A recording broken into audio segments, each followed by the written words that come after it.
nale mbali jekan mbali muikan wordongo ndolbe dahatale membe kering alingantilingulula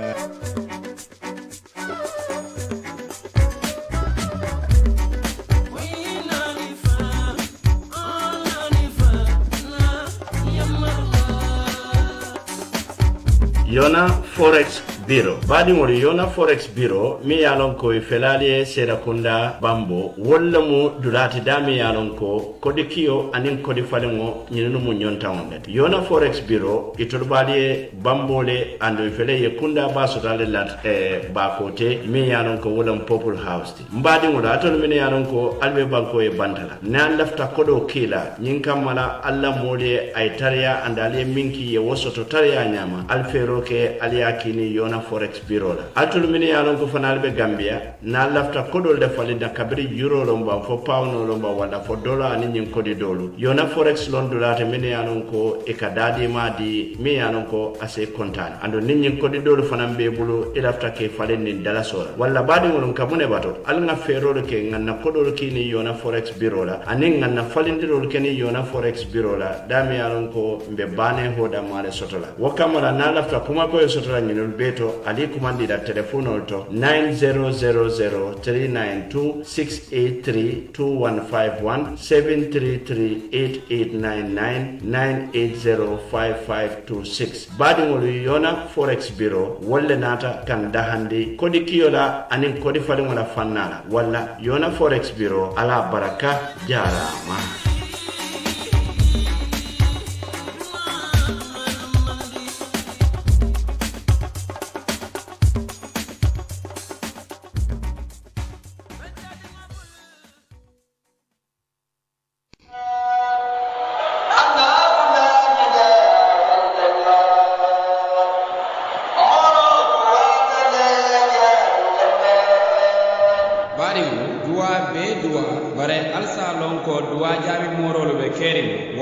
adon ali alon ne fanan ko duwa man ko kula nemme alon ko haajole be bulu kulloto walante banketo isura duwa alsal nyaatli memma duran wala keda alhaji Muhammad Lamin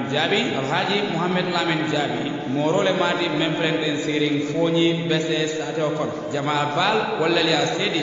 ko alhaji Muhammad Lamin Jabi mole mati mi alon ko don duwa jabi morole mati ni futata foni bese ifanga balu nako alquran wala be jag duwa le be jag katu mo bije me alon ka fammaji ay hadama di mo kanu ay hadama di wala nyanto diala ndaka hadama di wala haajo jaar woto alhaji Muhammad Lamin Jabi be duwa la sima ya bala ni jata kende ya fala sa mendi nya haajo le be menkela haaji janti hadi futata duwa pour que fandema ate o haajo nyinto Muhammad Lamin Jabi duwa jabi morole mati aprende foni bese donc alsa kadano aliya soro ala telephone julol même 794238773611787942387 wajabi moro alhaji Muhammad Lamin Jabi foni bese sado kono atelemo Allah haji jara moro ala baraka ala do mandoma ala kala kandi nyambandi al balla jo jarjaro wala kala jaro du sewondi Badingolo bully shop number 1 e bale dabing wala mbirikama police station o nyatili ngola bully shop number 1 e tollo mo dinkiral mini yalon ko e be nyim fengol sodola adadi malu fengol mini yalon ko mobile olu anin channel olu bully shop na heji channel sotale ne meli yalon ko nal ya san mba sambala fali ya nga fixale nga memory card sotale ne flash drive hole bluetooth speakers earphone glass protector meli yalon ko ni ala mobile kan santa bara wero sima yandigale nga charger sotale na sifa nga flash screen fana sotalen woto angambore bully shop imanda wo fana la bully shop ye itel phone sotale le Tecno phone Huawei phone Samsung Galaxy a sifa aning simple phone nali alon koy battery bu katariya jila wala mtonyati bully shop number 1 afela nyabe tidinde ale Brikam police station o nyatili wala dron na lafta ke katanyo ya wala nyinka mala kakulo ila koto ale kumandi telefono la 9957262 wala 7799530 bully shop number 1 jarama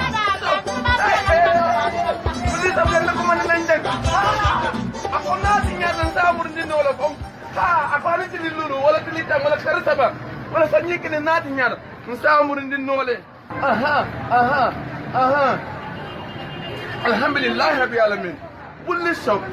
jarama ala baraka. The Gambia Police Force, in partnership with Comfort Quality Services Limited, brings to you a new aluminium number plate for vehicles and motorcycles. The registration process starts with a payment at any Trust Bank branch. Prices are as follows. $1,100 is for vehicles and $630 is for motorcycles. Once a payment is made, simply bring your receipt and car documents to Gareba Police Station or Banjul Police Headquarters and have your new number plate printed within minutes. We also have registration offices at Basse Police Station, Farafenye Police Station, and Brikama Police Station. Comfort Quality Services also brings you a service at your doorstep for customers with 10 or more vehicles that want to replace their old number plates. Call us on 203-6437 or 360-8628 and our friendly staff will come and collect your payment and deliver the printed number plates to your doorstep.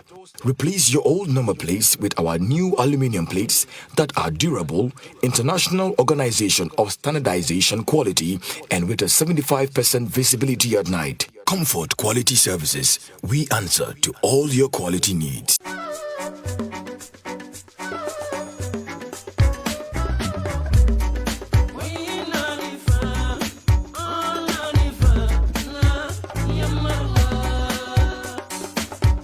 Yona Forex Bureau. Badi mori Yona Forex Bureau mi yalon ko felalie seda kunda bambo walla mu dulati dami yalon ko kodikio anin kodi falingo nyinu mu nyonta onde. Yona Forex Bureau iturbali bambole ando fele ye kunda basotale lat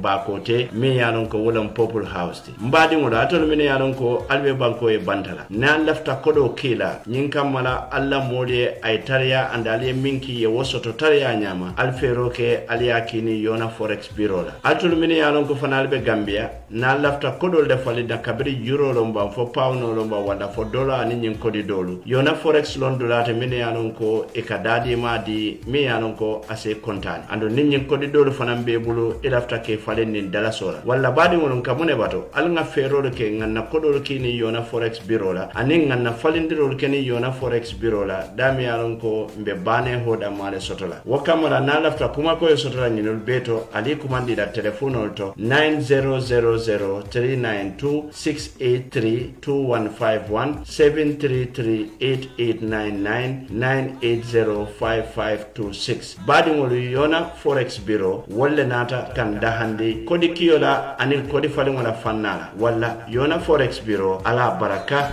jara mbadi unu mbadi lamay lalu ani mbadi njibe lalu mobe njibe kan dawda ani mobe lamay kan dawda ngali bisimila na kachato me alon ko ka kumandi membe kering kondelda kala nyamen nin nata kacha nin nan kan na farla kolu nati me alon ko delta kala jam bi fanan se dunno farla kolu kono janembe dunna kacha nin fon marufoto farla kolu to Allah subhanahu wa ta'ala mba tentula annum ba warando be danda sirona ate mealon ko ay newtum bala bi fanan kanasi atani nyawala kunto mbe kila Muhammad sallallahu alaihi wasallam mbe afanan mba fanan mba kondondro sila fanama anim fanan molu men yalon ko wate wolle kela hajol filije nini wato sita katara njibe kan anin katara njibe kan wol fanan be dawada ngol fanan konton nge tentu nge jay ilora anim fanan kela watol menta nge tentu wala mbadinu Allah subhanahu wa ta'ala ababulu ate banna wala yatinna ako wate nkalim bulola ate Allah subhanahu wa ta'ala purka dani ate dani fona melon ko ababulu andan ate banna hadamadu ne keta feniti melon ko ni hadamadu dani bi ya dani sama asekeno sinendin aya foy abantala bar ala abate bulu ate banna wotombe Allah subhanahu wa ta'ala mba danila molu men ya lon ko wolene nyokol be nyola fa ala sewo nyokolu asafara wulu o molu kan bankolu men fana ya lon ko benyen temodo nga tawne beje wala ni sululo beje molu be jigla tering alama ale kayro bal bawo bankolu kan kordalo kono men lon ko nga tawne beje ani ni sulo kol beje fonna do ko dinkiraldo dawda natara ni sulo nun kol beje alama ale kayraba bongo dinkiral be kan wa hanka bi Allah subhanahu wa ta'ala mbe danla ka je ko molu men fana ya lon ko ebe larawnu kan fo ala se ila sasalu men e landi fo ala se wolbe ka farla woli wo molu fanan kan hana kay momo ya lon ko be kolya kono alma ala wo kolya ala be ko maga karodo men ya lon ko itata e manku ga alala meye samba ntulmen fanan be jang make abarato me yatina ayentuja walla mba menutata men ya lonko e be kayro kon alama o kayro tulebulu fo madama men be kayro tan kono alama ale e kayro ning e koro tan koro ning alama ala ya farda wuli kan ay karaba ay o boy kan dinkira nyunto so jannim bebe itadra e o tona dinkira nyunto jeto odon bade ni namu farla kodol de be ngemenke jang e mbe sirin damento mbe nyenkelendinne nga falen tolubuka si tema ndoloka nyenkelene katum boss ba fo mantana wor ni be sila boss e drive o sila do iteka nyenkelene wodo bi ntolo fana nyenkelentale mantara sirin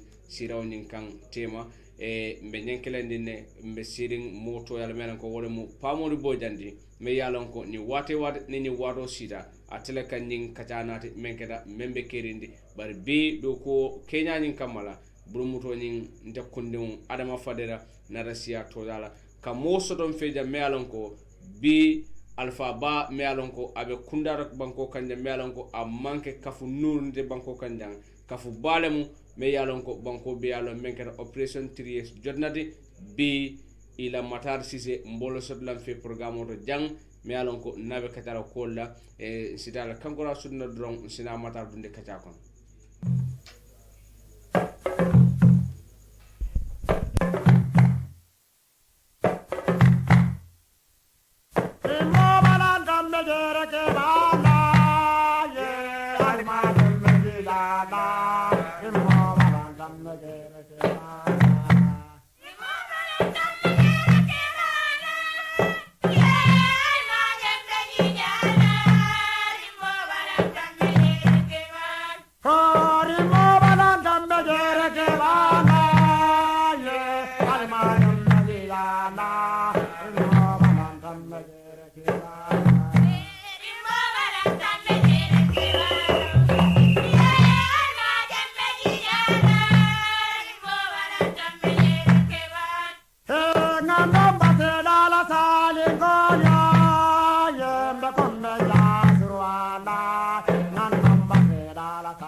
e luntam ba felen fe jambar me menkal do wolen se luntam nyambula nga bismillah e amanka luntam di jambare asafam fu mole folo e bismillah ito di ma fadera adama baraka ba ke ngamira be pare tar jambar bitu ito malum be kala nyaam kan ndete jow man tammi sinya kelim fala bari say anyway wolam be sate mol be kontonna mutar si salam nyin tenen tambila ndele mudun tele benun jang ka na diama 3 years wala ko wala 3 years la kebal be wala kono anin ko men be mol ye jahal lin demanding e malong ibe mune be caring kumo be fola so nata nun jang nimpa ka chata bi fana nata mul nan jang komen na kunun funto bayta ka fengo dol senende molye pour mol salon ko fem mam falin jang komen lunga la falin wala doron bari fem mam falin jang ando fana a falinta banko bela interest lekan amanke ko ka fo ndol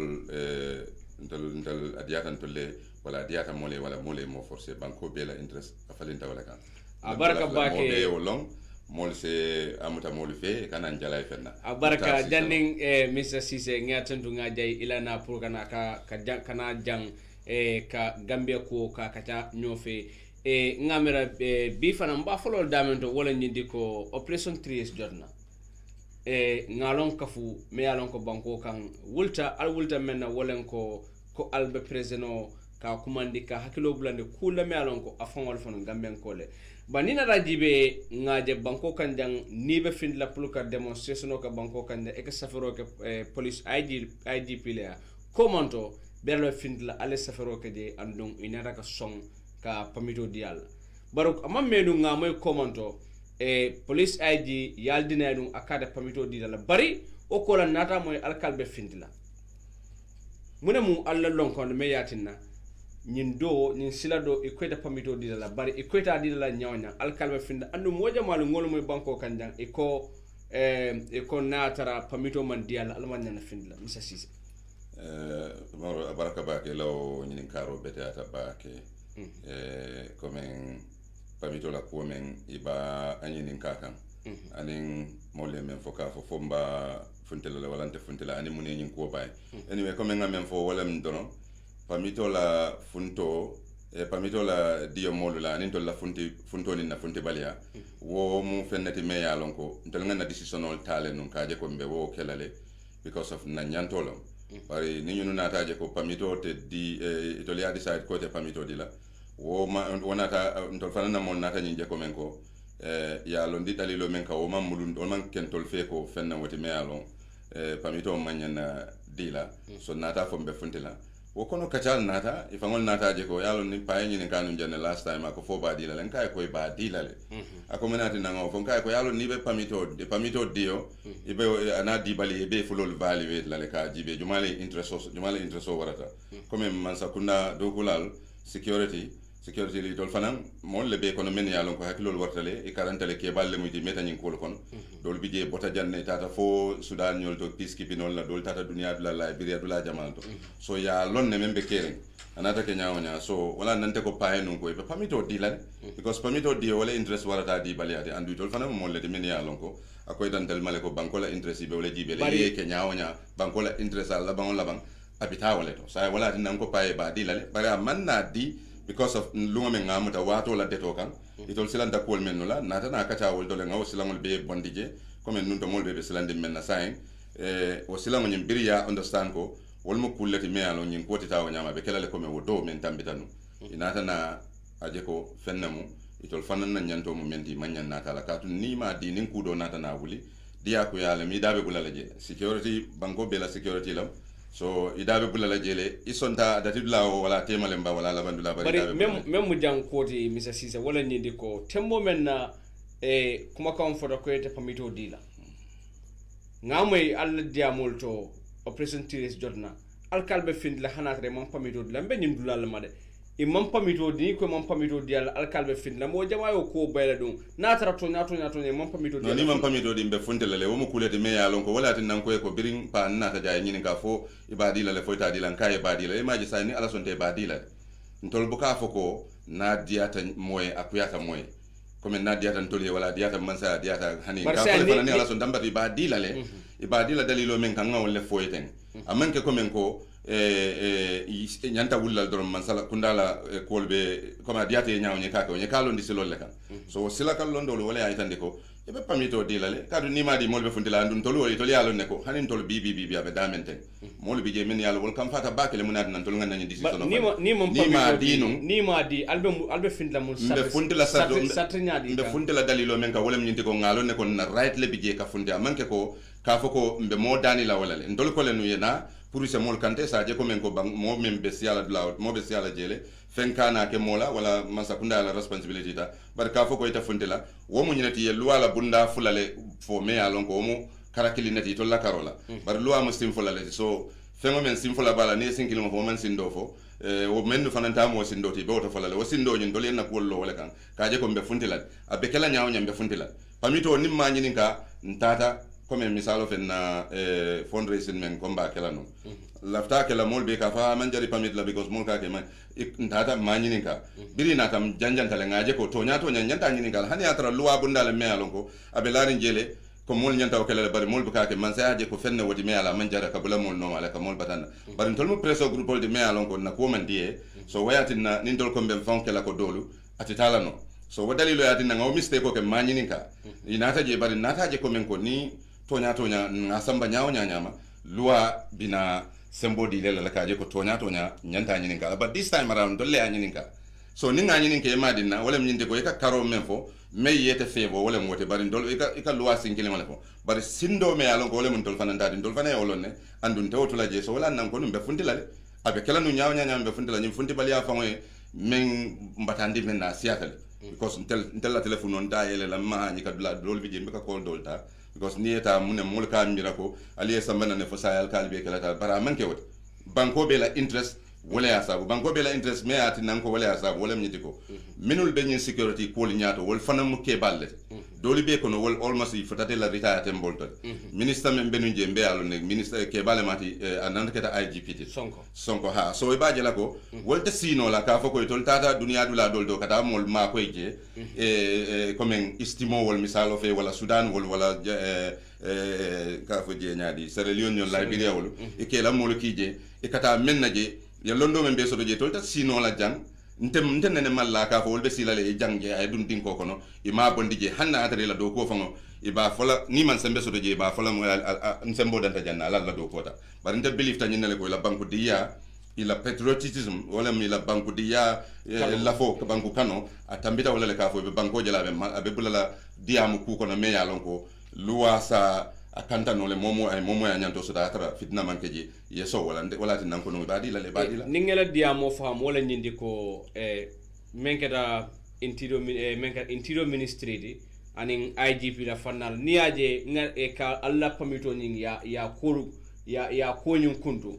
ye jikla tew so ko asakeno mamay ka wala kukuta ka no mamante kele yo mirale nun comme mol men be media to be o janjandi la o ketale janni na o finti follow ba fala ko nyinni security amanke de ye jikla tewo so do jele me ya lon ko mu miro le ya lon mira jawo mo man nyanka mira fan especially ke ba men be banko be nyaato ni ko fengo fela ni silo manta na manta abondi ida abondi ji bari fengo men ni silo ta de man nyanna jikla tay law nya because nyaato ko la decision o abuka base afan la decision o kan comme ndeka fem fo ja manke ko men dia tan ko mbe wala fala wala ni be decision tala ñintri yeso la koto misalo fe wala nakke balu men be nyaato wala nte men ben tol no ma be decision ta ndamma ko le kam hani ñim manke wote nyaato ko la decision o ka londi ka base ndi tani molu be tale kam so ni tata opposition do ko men ñu be nyamenten decision na ta ke nyaawnya ata kele fongo ka fo men di atelam balondi la silo le kam mela kuma kuntu Muktar ni nata jibe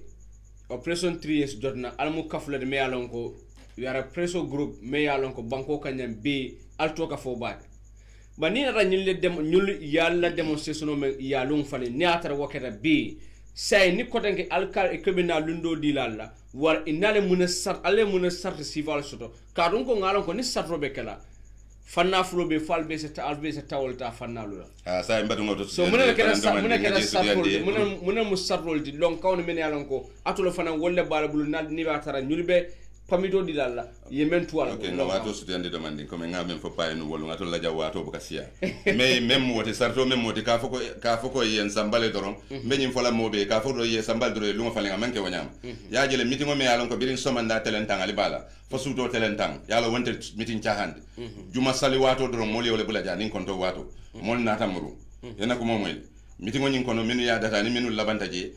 woli be man killing because of nyoj ku jamal leketaje bari wo dalilo kam mo nyanta lon nale ko manke ko mi natal doro ya dubulute ko be ni wadi ka be ni ne watole be lunkar letal wo kono lam agreement on nata dada joint press release ifamo yo jele molbe mentam interior minister famo be siri mobe be siri nje security head sol mumé be gambia kono wol be be no jele bir militaire la karola bang minister karola bang esa sol la karola bang abele be no nje anin tol fanan na kebalu anin na diamu lalu ko men na loyal anin ku ko dengo mbele be no nje so ite famo askeno nyaay wo jele o press nyim birim ba release la biri ba read la we me read wala ya itande ko amanke ko inatele ka 3 years nyongo doro yete yalo ndi jane kay ko tenta mina dile la le lunkari wo kayto damma ya itale ko adi tale foka pare wala nan ka foko dimaso wote bayla o manke fende me yalon ko ka fo nganale ko teke al nambe dimaso bayla wote bayno la men se o bayno mo mari man sa tallaleti me yalon ko na lafta men ke la ka wala ke ndum mo ka bari ka foko mo la sembo wala be o bayla nan molu 3 years o molu manya na o mira la fe manya na silala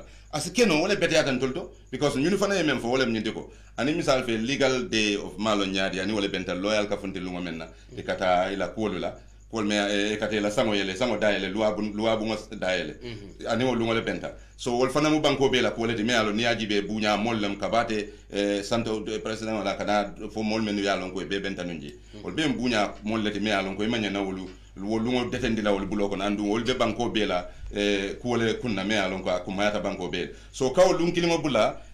woli wo manke nyinde ko ka foko 3 years ole tata doro lungo nyombu doro ya du bulo kono wala sama fanan na diate bitale lundo bondi ka foko mba sound nyim manke ko wote o preso me rita wanyama lafta mol ya understand wo press me rita wanyama o kayto me rita wanyama bebe lori ndame wole ay tandi mobe la ko le nyanda tan la mobe la ko inshallah ni ala sonda nyi lungo mu bay balole wala mu namol kan wala mu dimas nala te karo tilim wan ni karo tilim wan ni wo indi mo sinala ko yafo nyamen satrol beje ni na rajibe satrol fo satrol beje mi alon ko ye mendia telephone ko nalbe finta nyinni no man fu dawto folo ni ngobe di ni pamito be dila mbe ibem kumandila len ni satrol nyinda nga wato dada abe ba abe mbe dunna wati jumale mbe wala wati jumale amu mebe na kol bita nyaade security beta radio nyaade kata obe kelale bari woni nyindo mankili nyindo e men garanti wala nyindi ko dimas na la wata bayla nyindi masu dalim be ko ala nga rumo di Cairo la nga jibe security fane fam mobilize c'est pare anyama wala nyindi ko jumalu ngoni dimas wote mo sudi atale anin nyin kudo men fanam ben dam mansa kundala kudo le mealo banko be la ko le mani wala bengo ntol fanam be mo banko dingo ngamen understand je wala nyindi wonno mal tele kawlu ngobule but dimas na la ne ala son tawata bayla wala tinna amanke kon fundital doron tata nga safele mo be yalon a copie be tol bulo ko na ben tol bulo ko na yalon sai wala nyi nyitande ko yalon man sa manke ko mo doron nana ta doron nsafo ministry wala security isu membe commenting amanke commendoro ni moli ne kayto safe men diate doro ya du mol bulo ko no na ni ya du mol bulo ko doro eta sa me ko madofo nkombe o problem ya wala yati nan wo mu fenete me alon banko mo nyante haklo lawto ba because mbo problem si fale kono momo kamire be kayto safe ya nyombu ya du mol bulo ko no sa me na ko madofo woni membe kayto ko no mankilia mbewle ko ko no tek ñin sanji sabo fango fitno na problème oni membe be fokanten kumo le fota mo le me ala safe dale mo le ko te lola kan so ñim fanam manke wote andu ngalo ne ko president o ke be o ke kan nyaaw nyaa manke ko security li fanam be la miro be wala nyaaw wala ka foko president ka menke be wala kala ye ko mo sa fe jandro o ma important ni mo le asa ya fo mo le dro sa me yale man di wote kala jan ni ala son ta wote kala so mo fenne de me ala ko mo ma na hakili fala so la to fere mais Muktar ni atara dimanche na le ko de imam pamito dial albe kala nyaa be pamito dila la ka kala man la fi mo fango yo to mira mbe funti la le hani kunum fango ni atara kunum fango moli bi jele men yalon kon toli fangol lewul kumande ke dane kate no ma kaytandi la ko ye fitna ko bulaje kana funde balia ya make so dal moli ye tenku ni mol tambi ni kabule no man yana ko moyle so wala ya tinna wol man funti bari moli bi jele men yalon wol mu mol leti men yalon ko yalon ni malon askeno te mol lontri yeso ko non tamam men lonje because ni mu banku be ko leti wol koleatal wala ko koleatal de me yati nan tol man funti bi ni nga audio dol yele bi ntol la kebal bi ka kumo men foye ka kumo men be foka dol ba fo kanko nga ko dol ta man sabulun ketaten ne nga ko na di fojanten ninten aman ke wonyama bari kap fengo balance le wala nan ko ko mobe ko ni be o decision dala be ka ko matar la fita sella yiro santo dra e jolo nga kumala men diata men ketala wala ketala mobe ko be ka samba wonyama e ka samba nin hakilo le la yaaje ko même se mobe na fa men se ke kayrote wala yatinna abayta bari kudo teje men kana malla fi yenni ngamen na wala nyindi ko fo ni yadi madi be ndambita wotolal adita le foka pare wo kayto nyim mem yaaje o nyam wo femmantuje say naman ke ka mbakela nyaadi le abe datla wati jumala be banna wati jumala bari di balia mo woteje kote because man sakun ni mu banku kolti andu mansar bika mansakunda manke fe adula te ka fodro nganal dron comme ndini wol men diate dro ya afenka ka kewnya wo nyunu yewolon nen dol fanan du yewolon andu normala lumbe la file nyil lonko wo mu bay balolte ni ala sonta ala la lungo mem ya lonko ala fam fo ala mem ba bay la den no de na diata bawo ala ko mote o fono ne jannin sama bar na man kewti men sa bayno woto fonni adara jannin sama mbe men noma ay kuma foto me alon ko kuma koyole ma lota asenet banko be amoy because ndol ngani belief le ko kabo kunun me alon ko kunun on the 18 for 19 ba ndol ngani belief le ko atebe fengo fen noma me hako men bani banko molte ma wadanta walto silang ni atara ala la demari ba kam me alon ko wolem ala la demarote ka foko hako felani molte ma say molle la hako be murka ngateka ka bokunu na kanabil fo janni lolu nyin ko be ban because sarato ala man salamati ala ya dema ala ya bunya ala ya forndi sanji sabala ala be dendi o sanji sabole ya sinye ya fo dunia fanam be nata sedia wo sanji sabo ko ala sa bunya sa tanka nyabe nyama barinte ba folele ko hako kabo kunun kabo wolungo me adati takana fo kunun ko kan sanji sabo bantal lungo men asikeno maybe bawo til dantam sena lo ngakam sil dantam sela no akang bawo waya kalindi folo ya tala Senegal ñing do mam bojam folo barin senyim foye ko at sa tela hako banko kan sanji sabo wodanta wala tola andun sa banko la hako le be murula kan wala nyinte ko silang atele nyanta decision o tano la satano hani bin ko amal le enna kuma moy amal let pour ka foko ñine keta nun te ngamira nun te ne bara man taraw ñam ni yaje mari man sa talla famoy mu hadama di wa konye ko alse tubo nga dayla le fo janning saya bali kamo mutal ni yaje mari man sa talla yo fo nyaay na moya naso lelo enna kuma moy hadama di ngoma mellon mari man sa talla yalo ne ko hadama di ngoma mellon so mandane tili boyo tema wasiya batal fe ngombe ko na siya batal wala tinna ntebi ka belief ñin ko ka fo mol comme modol bi men yalo kanalo ka fo ko abari so man akarle ko nun ten sarun atele ñim fo janni nga fi la ka kuma do fo ntelata ñin nale ko so man da imam mellon wular janni tilobe boy ni yewolong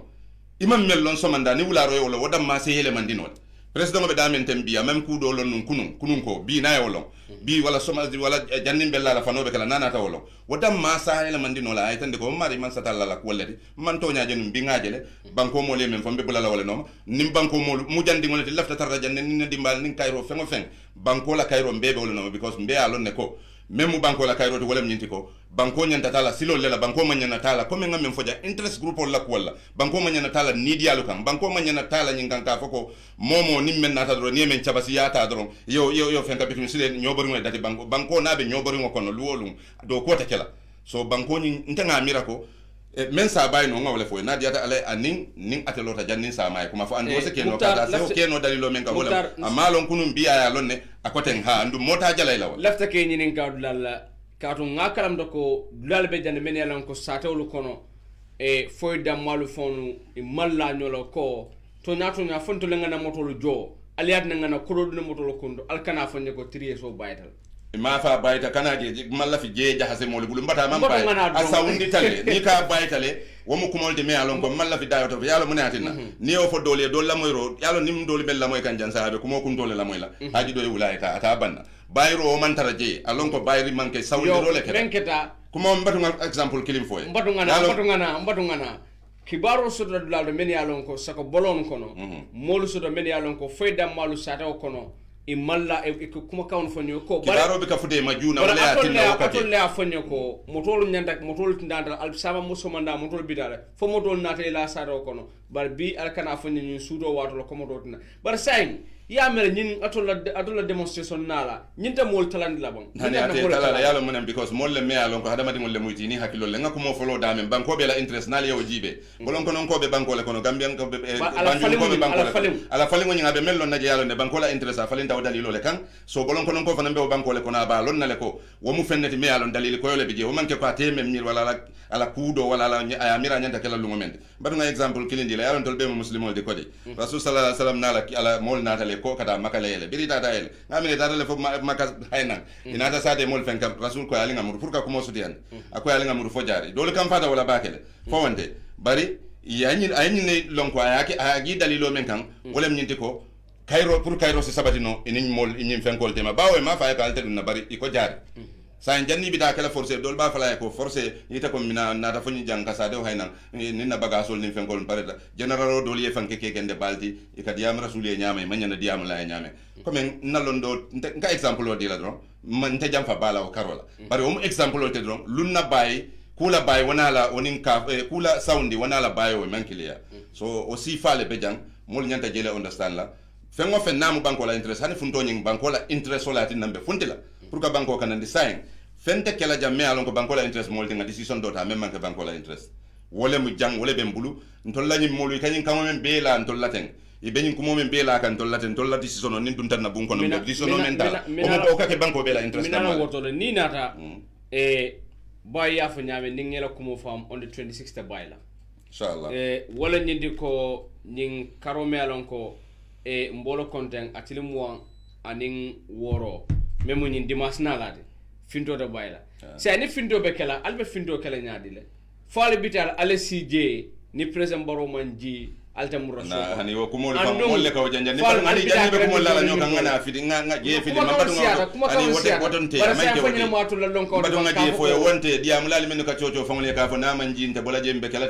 ten wo mol la diam mol la tin tolla ntol ni mu presso groupe me ya lonko fenne me ya lonko president le nyanta lon nako banko mol le asindije o banko mol la diman birin january fo 5 abe wala jibe la nko amam mellon kunu biya be wolon kan amam fen dolon somanda tilibula sa lon wala wularo o presso nyin wo dalilo nyin ani wo moli membe abe juturi la nunto bi afanga extra ta understand la ko men ya filinde ka fa jutu wo molu la wolu mo molleti men ya president kuma sta understand la ka je ko men ko molu ba balale hanna ma fo karnin karlam hanna ma fo nye wala ma fo modo ma fa ya fo molede bara fon kuma sta understand la because ana hakilo la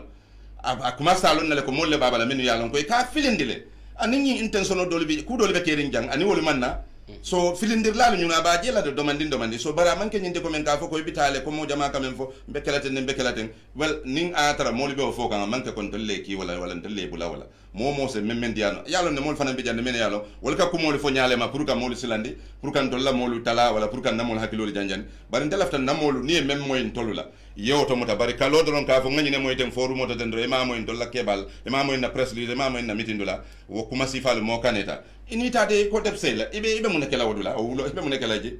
bar fu ñin demonstration do fana be kala sting konal well mawo kacha follow wala nan ko ko sai pamito la dibalia wonte kumoti kacha men beje wolem alna mbadat la wati jumala be kala dula juma karla be kala nyaadile pour mbenga ake kayro kono bari ntolla sembo nkaw fo molele lafta gambia be funti yalon ñin ko ño sabo be damen sembo men be jang sembe o sembe duniya kono duniya banko ala sembo aba mol lebula be banko dingol lebul wo hadama dingol la konto memmina itul kana amira kon tol kata de dokol lebe nyul kilo me jumale jumano kuru kara wonde de nyokuru wonde de sonka kute jam fente jam sembo mo molle tade wo hadama dingol la nomba so wala ba fala president baro ko ngo nyim moli men ne carte fa yeni sarto men fa ta ya bunya because ni ma bunya nying hadama dingol konto men be jang ni ko be jutula be la kumola ko sinano jela andu sami be responsible la yallo responsibility president kamina na be president yala responsibility de men diata ni nga fo wala kake wala ke nga fo janne wala kam ñunu tinya bari i hakilo ni hakilo ñi lonko lu wolu nga yesa ma sotole ite ba lon na le ko o hadama di ngomen be ni 800,000 people half a million people plus close to a million men si atete la carte que soti signa fula wala saba ni wo be lori te ko ma wodanku my friend o to tamari be ku dole be noma andu ndesa men fono wala nyinte ko na sembo fa mu me be mun na nomba solle iko moli be fana no wala mo president sot la dunia ko mo te tarra men no mo be ka bay bari mo majority be lafta menna ani majority men fana majority lafta menna banko president on anjanta hakilot la woto bakel wala hanna man ka majority di bari mo jelu la lafta nyenna ani nyin sarto dum fana moli men ka fo ndi diala kamba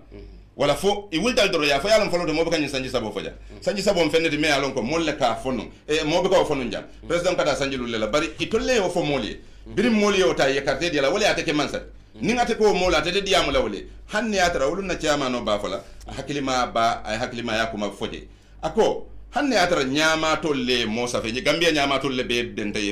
letar safe kay to me alo mo fango baka karano ya samba president ya ni futa da kay ko gambia nyama tolle ni safe anyante dankula le fo wonte ba yalo anyante dankula le bari sila ning gambia dingol men yalo ite fango ko mo men fo be wala fo kan iman tarawol danko o to te be jikiri njumal le because nin gambia dingol be jikiri wala fo te be jikiri ko gambia dingol le sindi bam fo do le be sindi la katu nka mo le molu ka kumo be fo interest siata men yalo dol ben na banko kono jan dol be bantala le bari president mo nyanda mello na wala gambia dingol le asindi nin aka mira ko mo do le be jana wala be nkelaten hani nte man la fi modo to fala de bari wo modolu ngeni hakilo la ma nyanta jelo na le ko wo molu ta wo mo ma sindi gambia dingol le asindi sa ni gambia dingol fana wulte kaylo ay sanjulu timmande wo gambia dingol nyanta wulila e manya na wala fala wala mo tinyar lal yalo mo ne adna ngo fo wolu biri ko sanji saba so do man de adama e ko biring sa hani right to yalo mo ne na right to because biring lungo me ye sanji sabo dada woli fana men banko kanjande yo constitution le ne mantaje ka inyanta constitution defend la wo lungole constitution defend no bi wotambitale wala bayi tandire la ko president fangona la molu ani molu men yalon ko iba filindi ka wala la fero mo wote bari woli ka opposition men doyata janga beti me parti men doyata beti molle be noma ni wol fanko moy fundi bi molle funti la so abata ke wonyama i wo molu men ka fundi ka fambe constitution defend la wolun tej ni woli jibe fang woli banke banku ding kendolo dela mira loto because mun yatina constitution no nyanta defend la da me ma defend president koto men botan nun jangate men bondi we men ke molu la wo molu nyobori nyame ni do fana nata ka be mol dribble la wonyama itul fana ko ka bula ko kilima le noma mun be gi abalanda wala do ne sot la jatte tout sot la ji wo molu ntanga do lo kon le men yala wolu la miro manke wala miro it's like man na jam fala ka mo tonye wala ka fonte la miro wata dol par wol do la miro man sama janje ntel kam men fo jang wala nyinti ko men ketan nan nga manya nakela history must not repeat itself wala bidan and it is wala situation be wala nyama jang is like history is about to repeat itself again me ya lon ko ni wokata Gambia di wala jang ko te ku kilima men kake wala kamuruna fontol ko me yete ba ma mone ay fa mone wo ku kilima nete mone mo ya fa man so wala hakilo te sonna wala so ñunu men ka fa go sanje lulu isetano le yo be fo mambala wala bari yete fa ñinin ka fo sanje lulu biri lo me ñunu be ñin sabo fala fo sai fo to moy to be min dole man tara Gambia jamba ngami de benu jande muna ne ma defend wotu moto wala to le boyndi wala mun nidi ya kuma la lati dalil tawul bul hanni ye sanje lulu di ñina sai same be kuma dole fala so wala mun nidi ya balu la lati wala bi ka bay banko ka wala bi ka fo banko ka bari ñim banko lafta bondi la kusifa le kono andu ni ala sontabe bola ko bari sai ne atara al findira dimanche na la baro kata dila farbe findi do fanan kala ndol sa fundi no janne wato wate bari kukili muna abe kukelale manke ko yaron president ya ngaw fula man jolon nan santo president ya man jolon nan santo bar na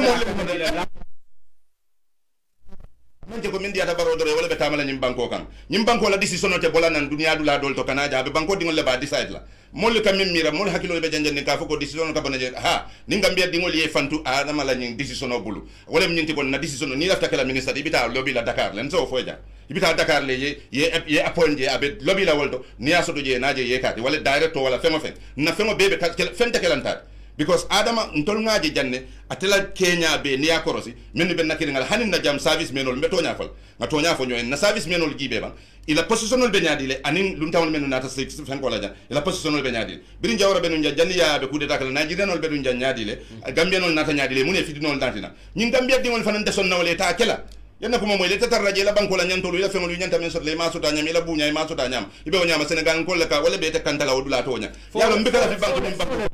ke fo le be ke asikeno o nyama bari nta jambala o fo Senegal le be wala be nakiri ngala wala ka kandan hanin tam misalo ko mbatu Senegal le be nakiri yo mbatu ngad bla kilim fo jan niaje dia mota tawto o man ke 3 years la ko mo famati bage bari lafta je fole mbatu ngakuma kilim fo o man ke 3 years la ko famati me yalo ko isafo ko nyanta tala auto bage bari dalilo med na ngafo wala nyindi ko ko nakata kela kama be tamala wala la amanke ko men diata adama e damma be wala kala de men dia it doesn't mean ko ECOWAS leke kanda Gambia dingol doli be kanne dolte kam bari majority of Gambians nza men foy wala nindi ko mbe mu Gambia dingol lati mbe do mal nin ko tol wala be nyim militaire nin fangol kono jam be yelonne janni Senegal ku lote fen dulani dulani men katama Senegal kono ngalonne men katama Gambia kono ngalonne Gambia dingol te sonna moye colonize mbatu nga foy we are about to be colonized na security ya lonne andu atekela yalo mun yati na ngaw foy because Gambia nin Senegal alida altulo ka atul kibar la le tal ka kibaro soto aliyaji hanin na boso men nyanta tala jani katekel itul lafta fen na jawo kaka janne men men nyanta kala jana so ni misal fe woni di yali beta kam banko dingol baaje kan ibe la banko la tala banko dingol be la banko tala ba tala nyamin taw fola no ban ta fal 3 years le be kala dia ku ya bar dia ku ya ku fango jan banko mo lafti la banko la nyame wala be kala bari ka fo komen ko moli betar rajanne decisionol katara nyado wala molu ntol nyanta men sot la nda sot la ning Senegal le ba jang wala nyine be jang wala Senegal la ko misal fen kana jam fawto bari fa misal le foy ten doro banko Gambia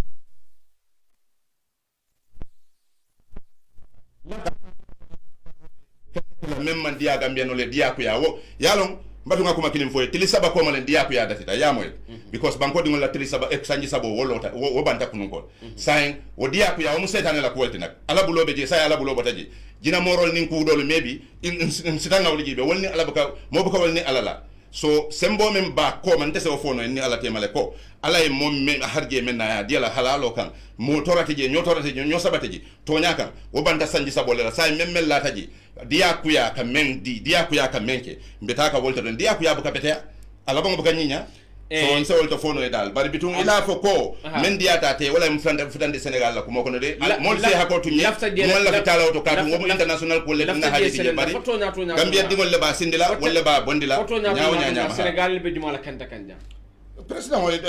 même nak ole ECOWAS lam bari ni ajibe Senegal la fenko comme si ñol lemu toltani ni tata state house fanan ko men ka taraje wala yatin na ngaw fo bari ko ngadia moy le mandi do man ha ko to nye because yalla mun yatin na ngaw to fo me yen da bulandi o dia moto wala me yatin na ngaw to nati wala mun ko Gambia dingo la decision be bola wala le bulu ala soto na la taraja ma na la tubal ya jango betu la wala le bulu barata kala nyinde ko ye kantar la so do men bota New York wala ya so do men bota Russia ak bika ke wonya banko buka tama wonya ni aja buka banko dingol danko ni aja bika banko dingol sang nte personally mba folele ko ni aja nyimbe ka banko dingol danko kamem be fon kamem beke abika mol danko tata be jirim kudol la men ka bonan dunia dula do to so wala hadna nga banku do foyten maybe manya na to fanga fola bari problème o menti wala mo wobuka ben wobuka tama yana kuma moyle wala mun signol leti ni wala to la banko kullo ni na fengo muta be lonte nga be nyaado le nyama wol te ke no la banko fana nga ay tanya le so do me alon ko sartol le bala ning lon kamol le bala me alon ko ning amanta o nyama don bi isa na fandi so do je yamira won fennete bari sama be menti nyale wala be tambilaw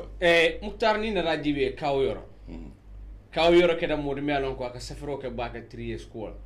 bari yama menga safaro dol de me alon ko kuje mal beje ko kawyoro le ko 3 years al wala mal alla lo la kawyoro wala ko kana jam faje ba ni nga to fo baka janga be famous la mbatu ndalla haji to ndama o fangolong mbuka to fo ni ma to fo jandani mo ne ma o kata wolu wala ko molu mu fennete me alon ko ngalo nyame security agent so yalla wala nyama ko wo mo afansu moleti wala mu banko fitinantungolti bantala kaw yoro fango bodu la mala bota sate jumaldo bari ka foko ñun ko kada rebelo ko kakete o kuma ken samol yo ñongol fa janne be fundelano bari natam fango proof dunia bele kay tandila ko manke woti sa nin ka yoro da ko de ko kakete na ko yan ko bañon ol mu kumol leti mi yalon ko hakilo fango tewta no la hakilo yalon hakilo ma ni te yal mo hakilo ndama ta kamera hakilo le bala abina men fola moli wol hakilo ndama le wolde wol be o sikala wala nyam ni mo ka fango nene akake wala nyam but wala ko mon kana jam faji ato fa on kana jam fa feje wo mo kuma ken samol security de wollonne ndole wollonne gambia dingo be wollonne gambia ndolu fun kayro me yen nati anin kan democracy defend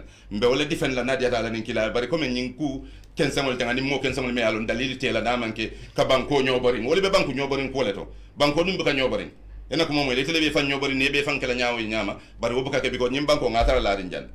janni tebina nyim banko be jan hebe bola jan nyim banko be tula jan so nyim ba amanke komen ka ndolle ba dada wala nga beti nya minu be la banna nala meta nyaaw nya ala minu dada wala ya dada minu lota tonya ka bari minu ka mini nyim fan yal ni nyim ko be la wala banko tinya la lati wol dum man ila tinyaro man fenken dol nyim banko kulola foni ngam fango tinya wala yitul fango tinya ni la kabilo baro man fenke ala la banko kulola so nkana jam fa wala ko dol mu tinyar la si se ni na rajibe gambia mo jama ka men fo sansande wala nyindi ko 3 years 5 years yamira crowd contest le kerimba crowd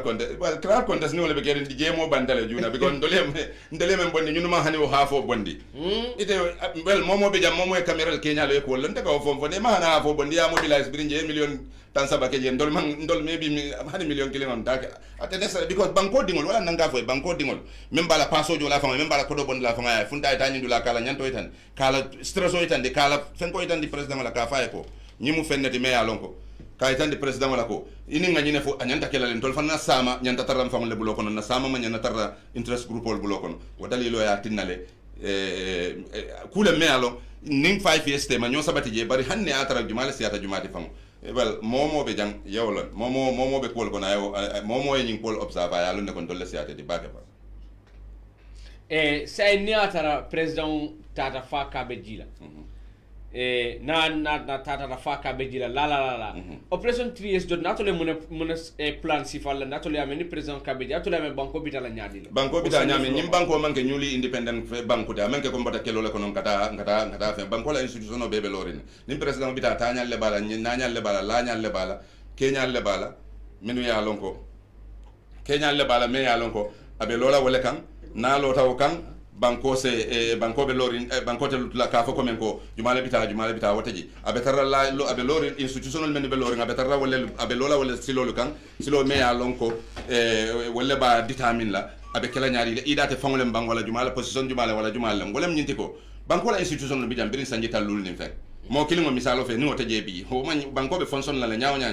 bari ning ayatara ate fana yo plan no birin juna den nun tafata la nyimbe to bari hani sayen hanna tara kola bitala la nyal lebe wala amanke comme operation 3 years nata don ka fako moteje sayen jumale be kala wala mo moy ne afenga banko la institution be lorine anda be tamala nyamen abe lala nyamen to fanga wala ne loi buko kono system o bijele me alon ka sitano nyamale mo man tora sodoji bari the most important thing wala ma tebo jang pour sama do kana fanga sumang la because nata succida nyindo men botaje o succida sila woton ka wo fole wato watin ko ntolu man la fin dingole na jan same political problem ol soda kata santi o kata sanji talulu nyato kata sanji keme nyato de ban ye kido sika nyoka maka nyofa bi ko si malla nyola nyimbe kan lan na bali ala tutu mol tema wolle mu kolte me ala important tale mbe wole ko ton ka wole foten ntol the most important thing wala nyinte don kon na politique wala nyanta falina politique koto le nyanta bola jang mennu be nyin ku ko kono ngaw fa janne wolu ngo mo koto lu menni ni la mira koto lu be jang woli bo jang yela ni mira koto ni koto ta mambala wala de bar ni la miro be betale wonte problème bari te koto de la miro koto de te tu no la jang nyim banko manna tala o nyama mo kilimol men ne jang halaki ni nyin ko kabe du nawlel bulo kon kote ke wala o système kilimol kabe na o sefol ni o modol wonten to la banko la interest wote famol la interest wote so sa mais important jang batu ngako mo do ngako ngamuru ko moto demande wala nyinti namol ye funtinang e nyanta funti la nyamen naw funti do musol man siya baka bari nyimuti ma solti sa laftale muso e siya ke musol ye siya kelte because wolungo abenta tabir lungal fe abenta do ku lungal fe ku jama bari musol se siya keluti nanyim funti lungal lafta musol ye siya keluti ye tabirol ka wato la wala ni ando ya ka fen ye siya alla nyim fin nga itandila to tonya ye funti nin kairo ko ku kana jahaze fen kana ke nadia tame ni la sabar bi ne nayna alla findi folo konko e mulmuta molu mon do mor jiyo fana modul me min no moli ye min ne jiyo le fen ka ngaaje le mfangole belori ngaaje mfangole belori mbadu adama mbadu ma fo mfangole yaaje moli be jiyo dila molla dol ka fo en kanyantale so woto nda fen kala wala andi wato fana nyimbe nyamen kuma momu daw de sa ni na rajibe hani momam boyje be mirala hani mo be mam boy hani ambulance o mam ni na rajibe bawo nawol to ko do mo momu daw fen mamu ta andi moli ye fam programme nyame be continuer la wala nyama alni men be ñoo crowd competition wala wolta nga benn kinol jejele fenkolo ma bar fani wala mo man sala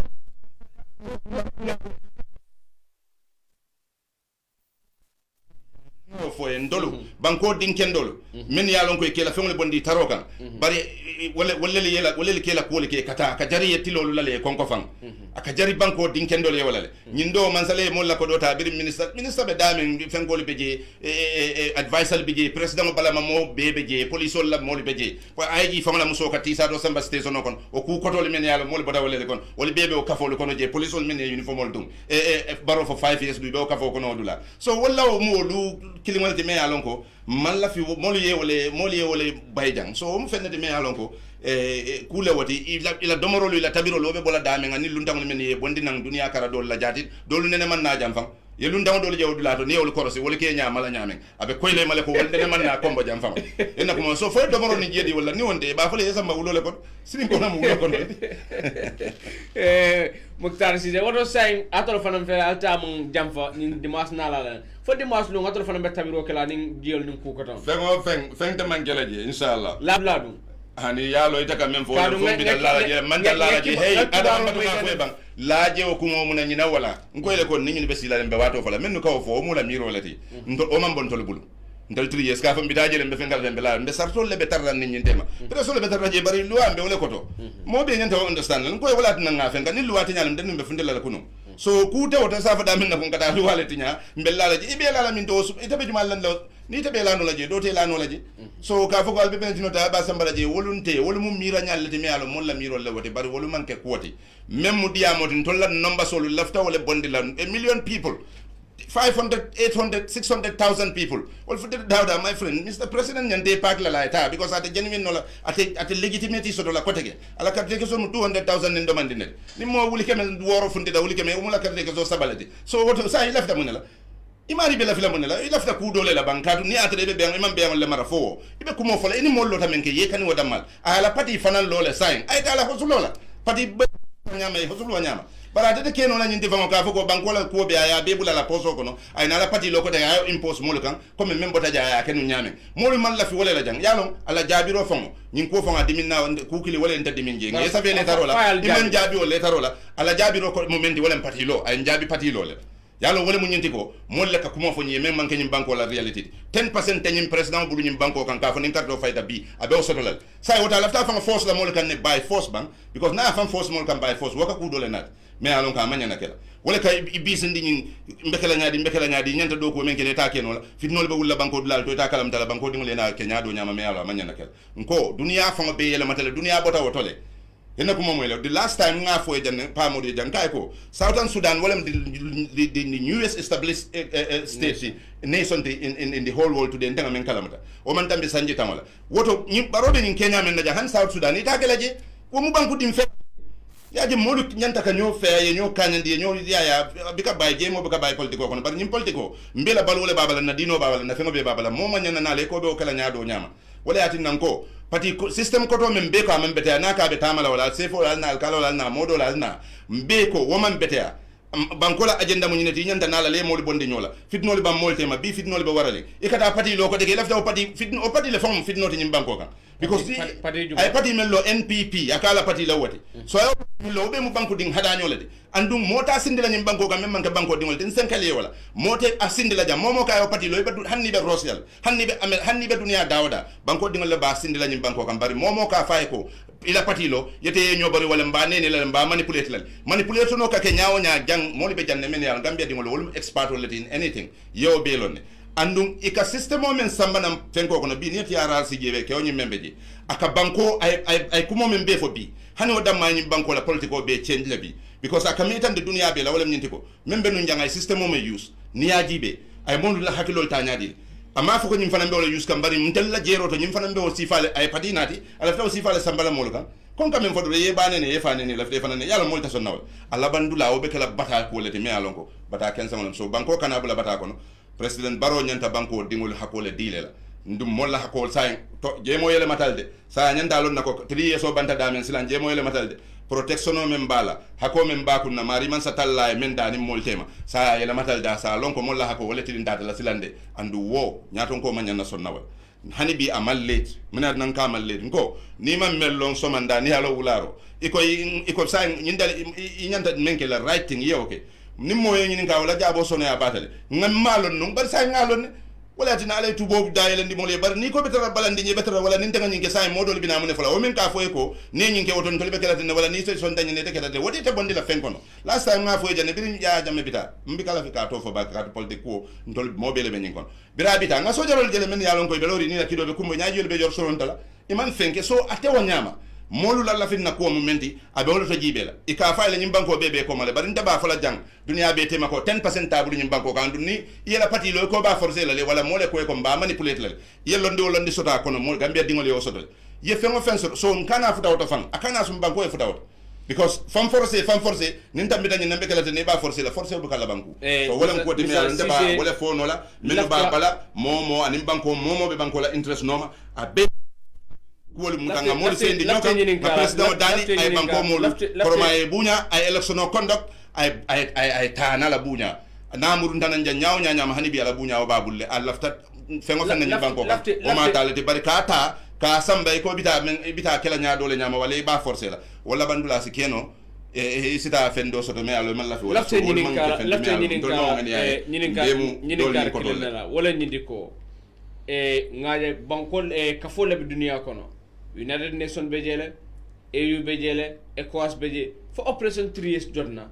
fale ñu lu kalamtandi alla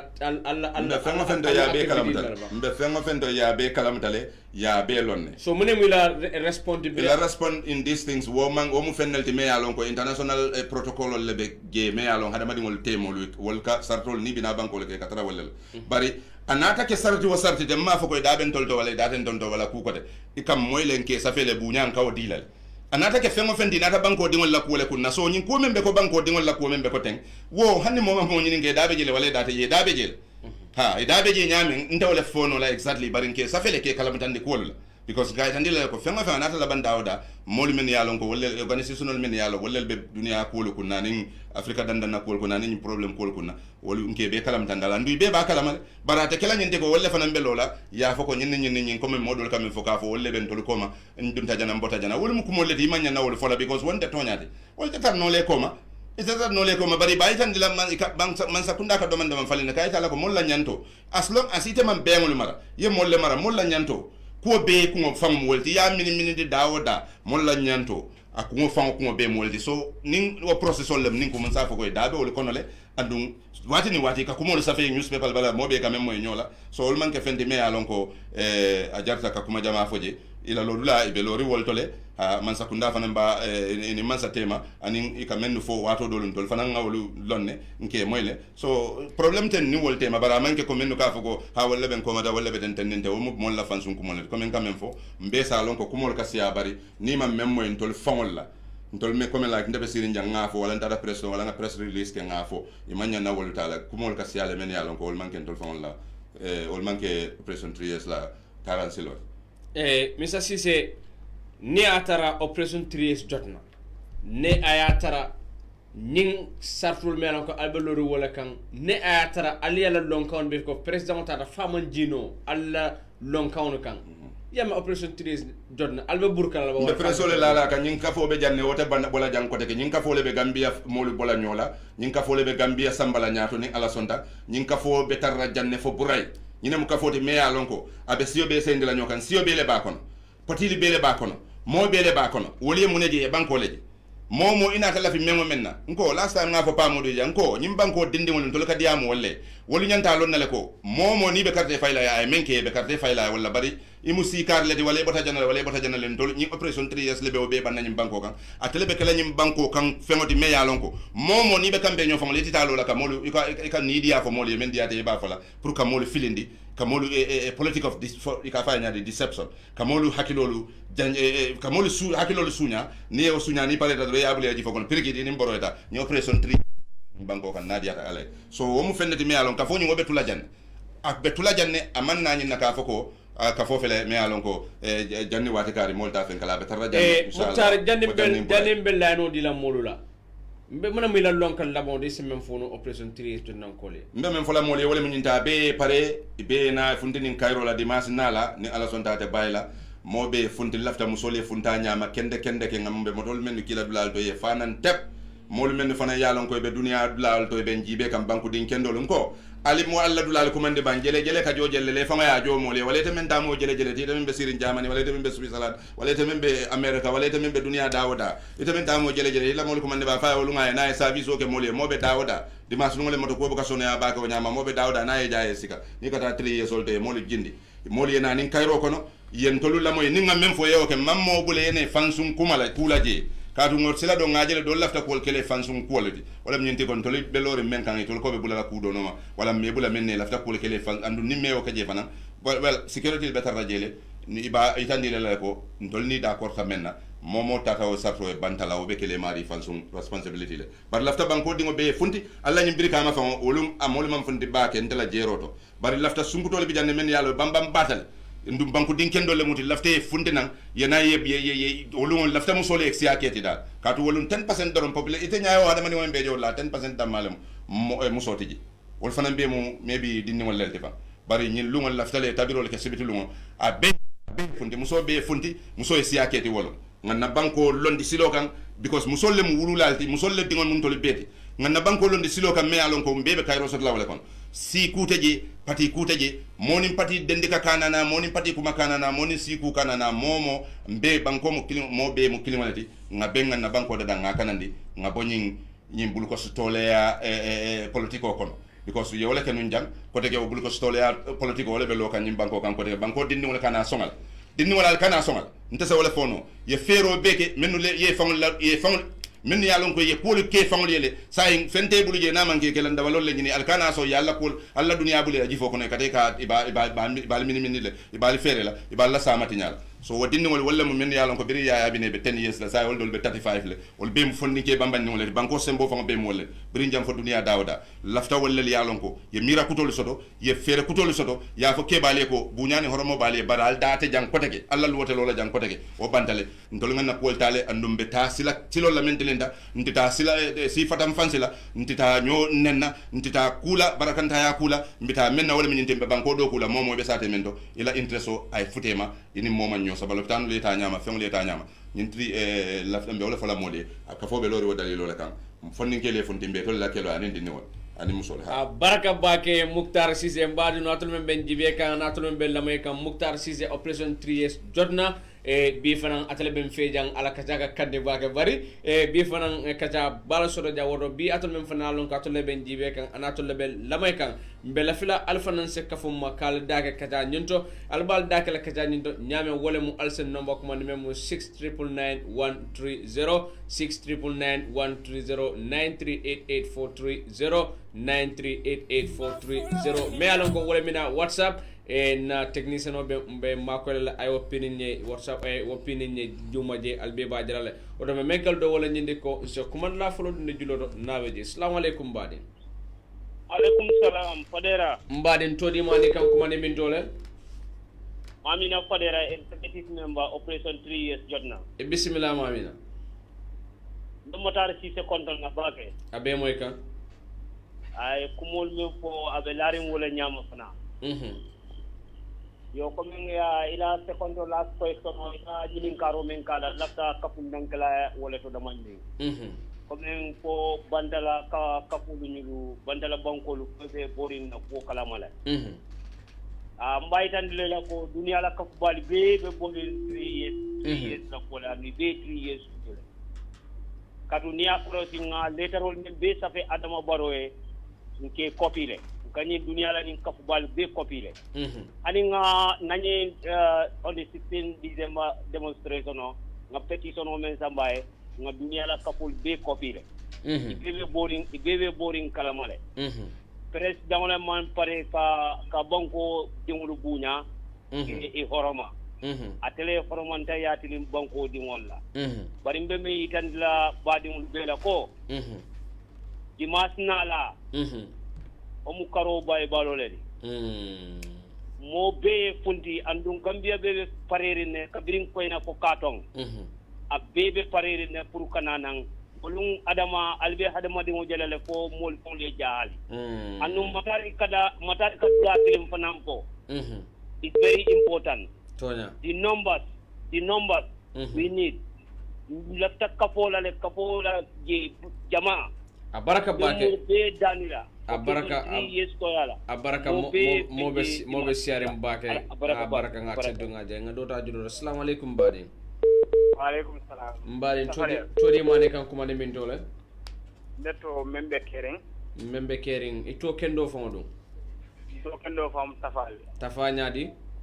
tafa fise dokumando brikama bismillah tafa bari nan nickname wala membe kering ka fola nyama na fola wala nyama adum na daad ale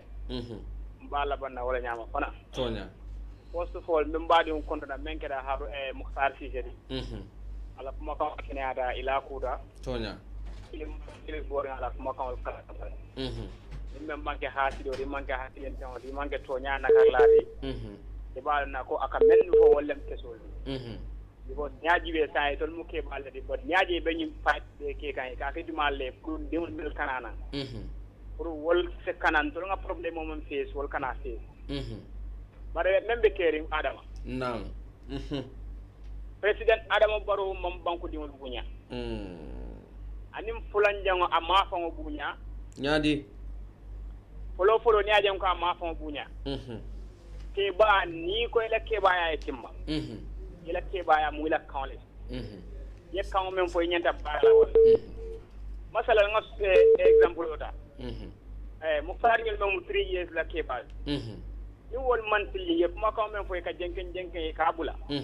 ko mo be laale la ko tan ase kolea ila buña men be bulu buña be tale bul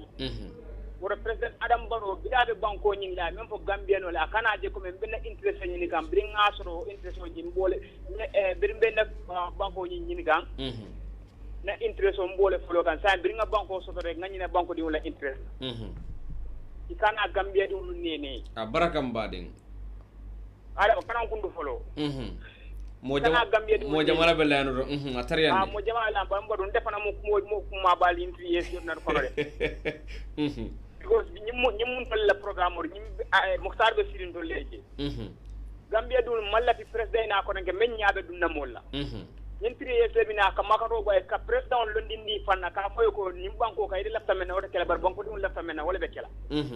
president tande ñim banko di police ñaato ko tante ñim banko di interior minister tante ñim banko di gambia belongs to the gambian people tonya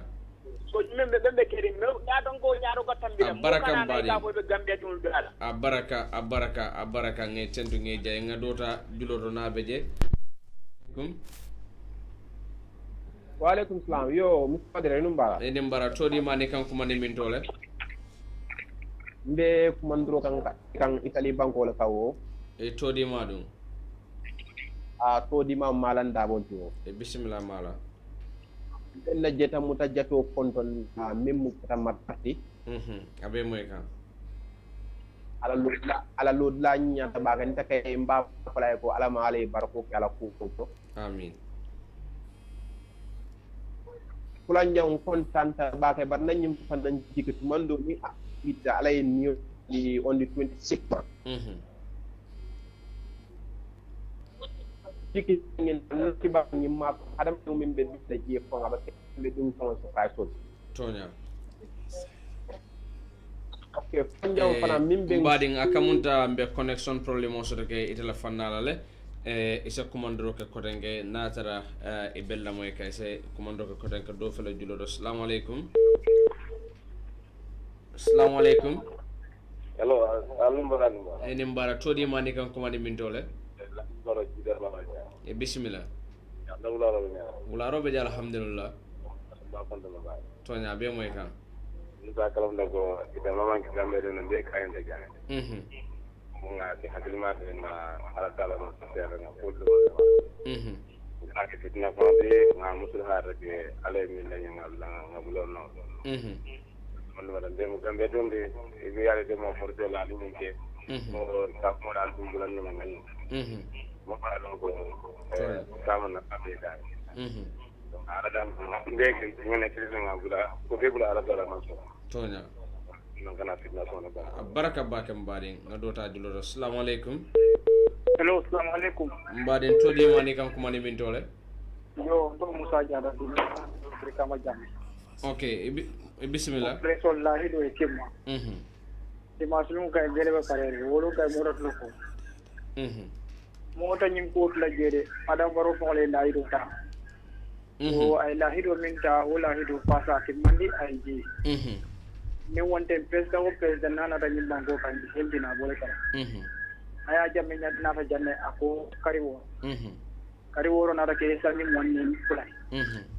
adam baro fanan kada nyamin ha mo kana to kuma ma so be fi nan na pabi kon don ba ke ala kuma kan wani nyata ba ke da ya da tuta ba wo kam wala ba fundi gel be kuma le be fi nan o preso la hido timma de maslumo be fi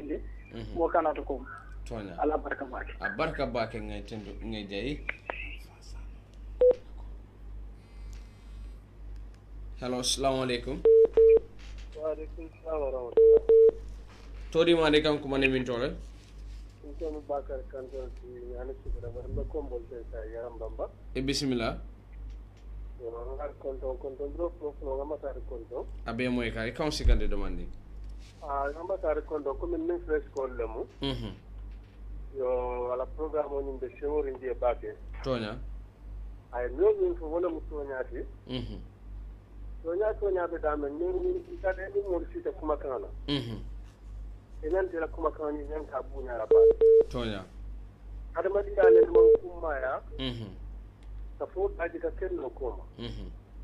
parce que annabi mo ala ma kana so ten kama ko daji ka kenno min bala tonya adu min dole kono komi lahi do ayo timmande ba ti jarmin kilari ay siyama akade lan namol gandal lonnal preswab lonnal fo mor lonnal ala fo e kala dal dum sidin tonya ya kade kuma ka ko mode din de kere sinin alkaba do sinin mo do konti wala kuma kan min la yeytan ni mol tonya par mo do do filin de ka nyame lonnal de bria mor lonnal fatwab lonnal be banko kasara kande adu alkiyama no sine kambe la sirat sanola ñu ko boro ñu manke la tonya mo do te fanam be kuma ñu kala ka bo balangare ko ni sanu uma tula bala so fe ni atre ko bang tan be na mulji madu damfo mo be akata be futuna ina bi yeso ni na de tuya abaraka bakam bading abaraka e ngamira e bamfa falam fere chata julodo kamda dobe julodo sota ulara bamfa bismillah ularo be jang sano yo alla kacha bete ata bak tonya même fala gambia no le comme message c'est quand même fo alimbe sa kata ronga finde dimanche luna ay bunda do fo mo sibile funwa ko wole be tere kato ko hane nyama tolle asa leto la president anyanta lonna ko nyen monna banko nyama tolle mbatu nge jadi bara be dikirin sembo la sembo men de gambia sembo nyimbe bantala la be tukurin wala la bele futa ko wala ba sebula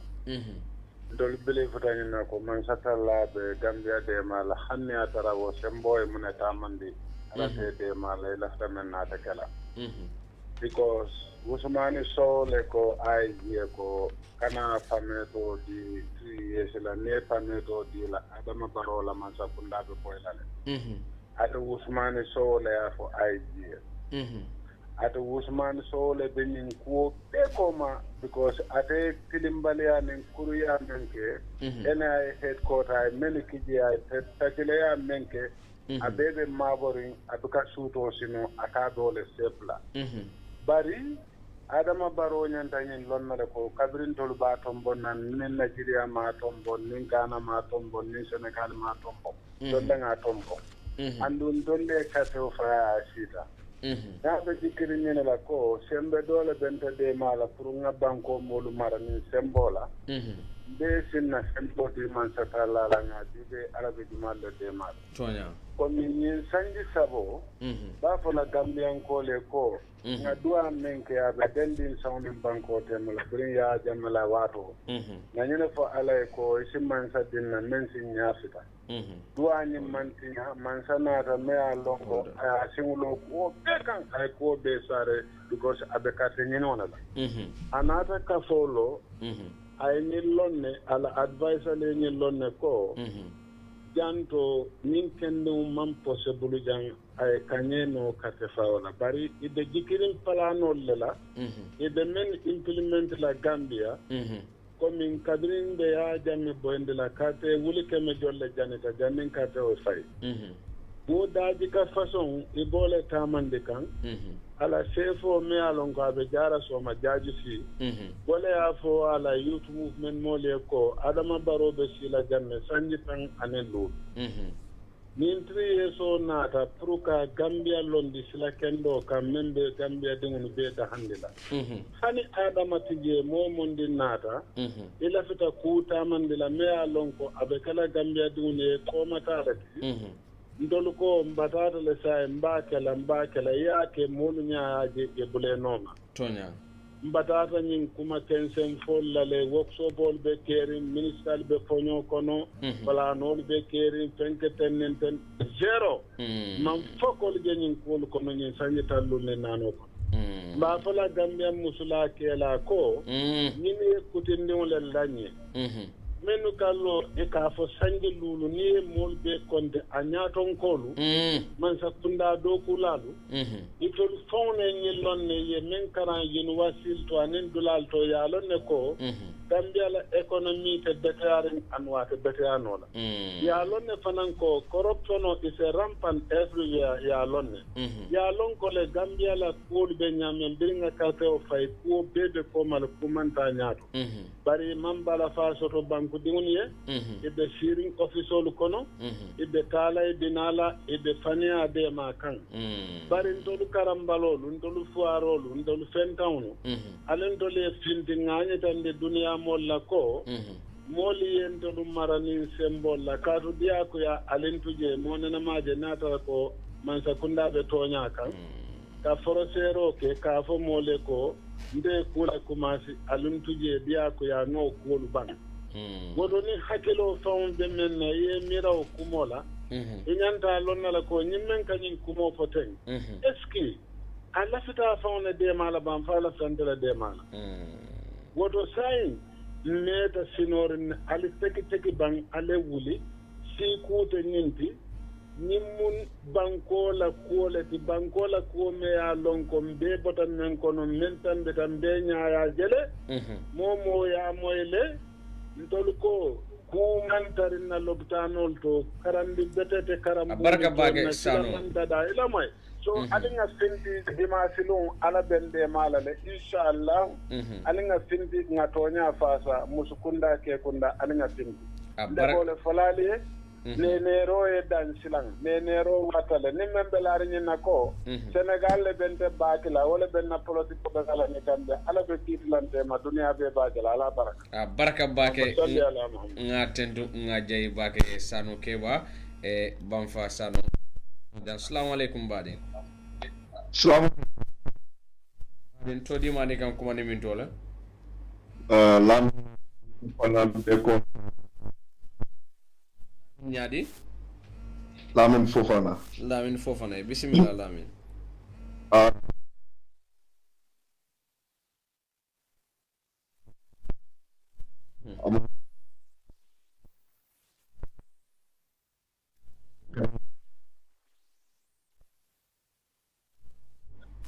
ya ni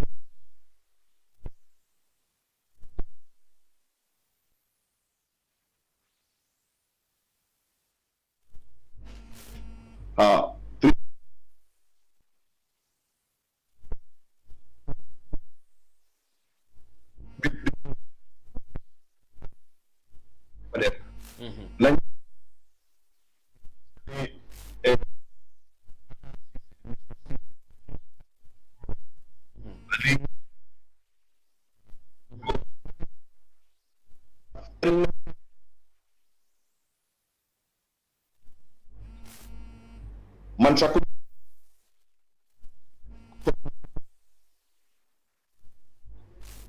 gal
welcome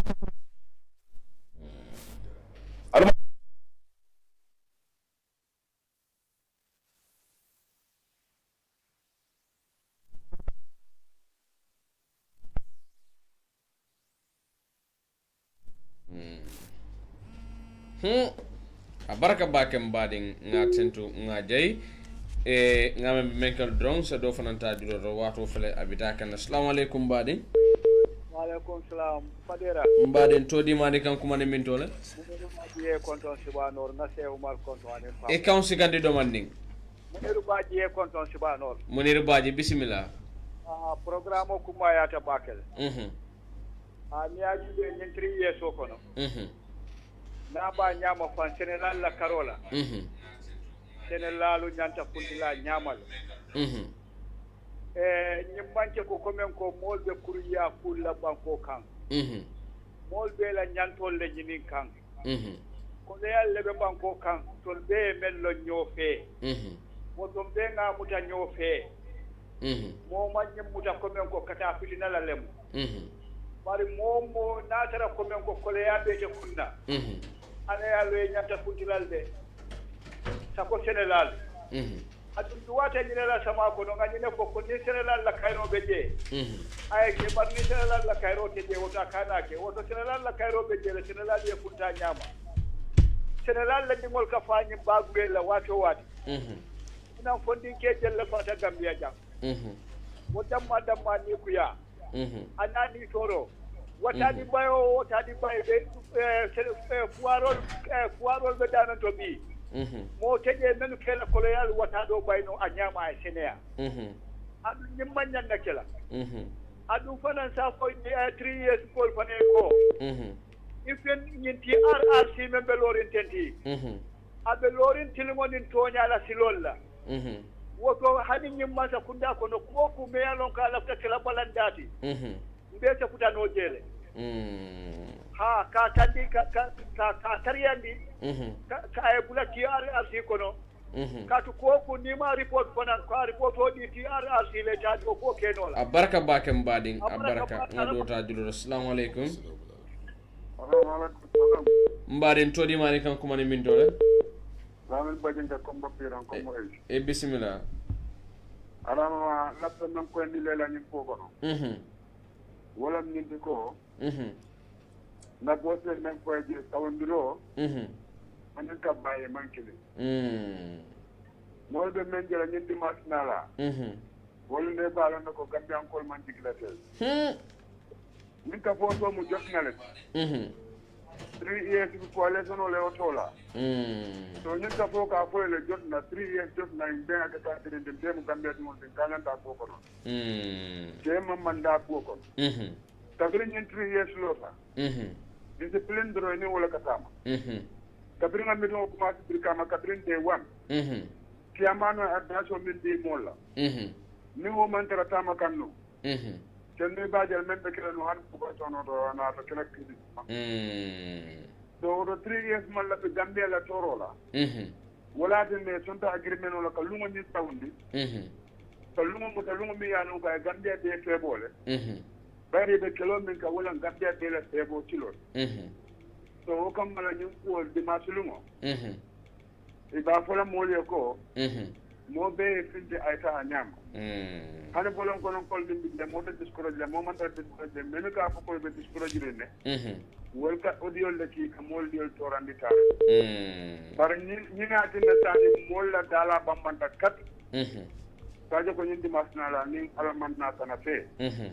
mol be tri journal do ko jela tonya abarka nga dota diloro assalamu alaikum badi assalamu alaikum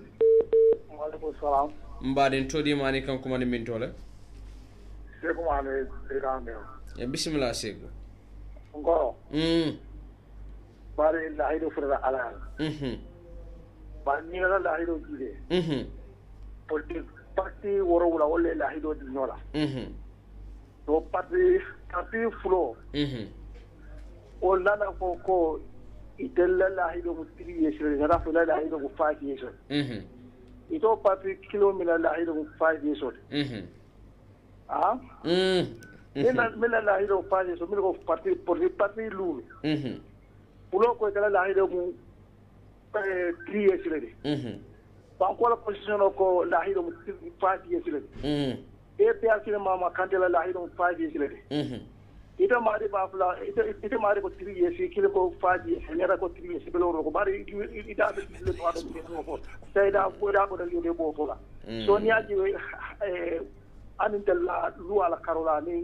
islam ko karaka ton islam ko ton lu ala karola ida jiwa ke bela meter ti be da mi yobula lo no ibolo la hido mutala so mo se do akayro ni to gola bango ko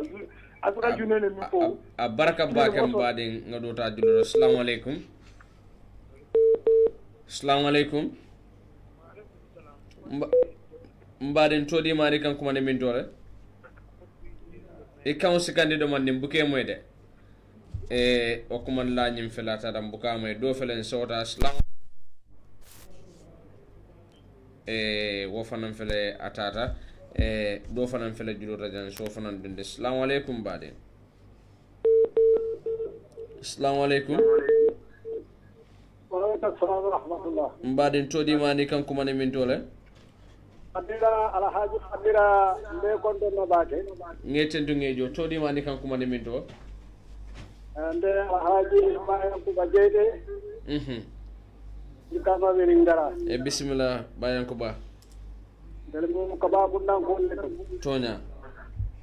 awa no le kara le kaba wiringara dijan to balla ko bela tonya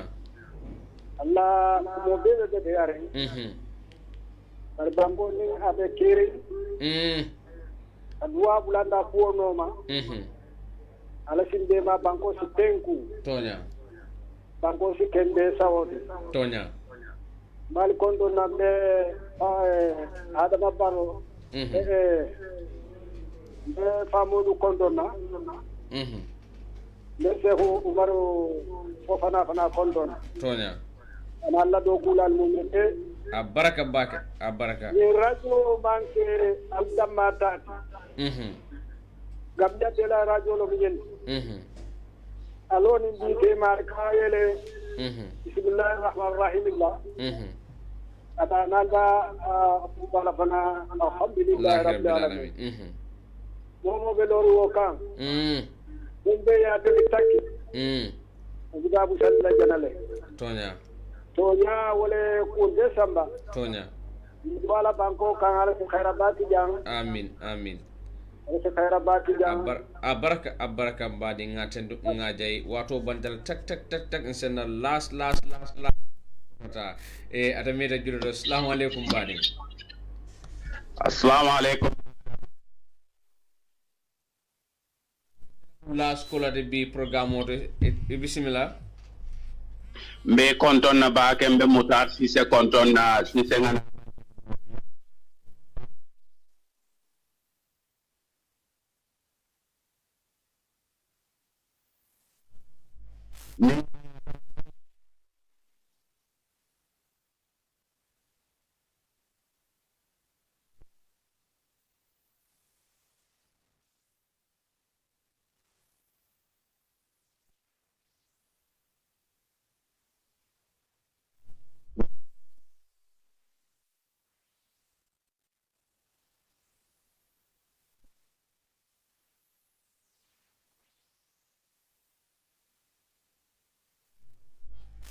Gambia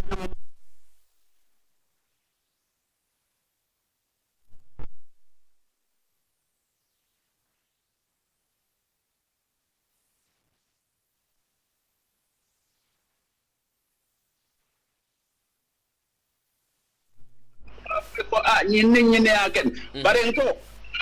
bukan aso to yedo ku tapalele ba ku ko no bi sonala sama moppe inte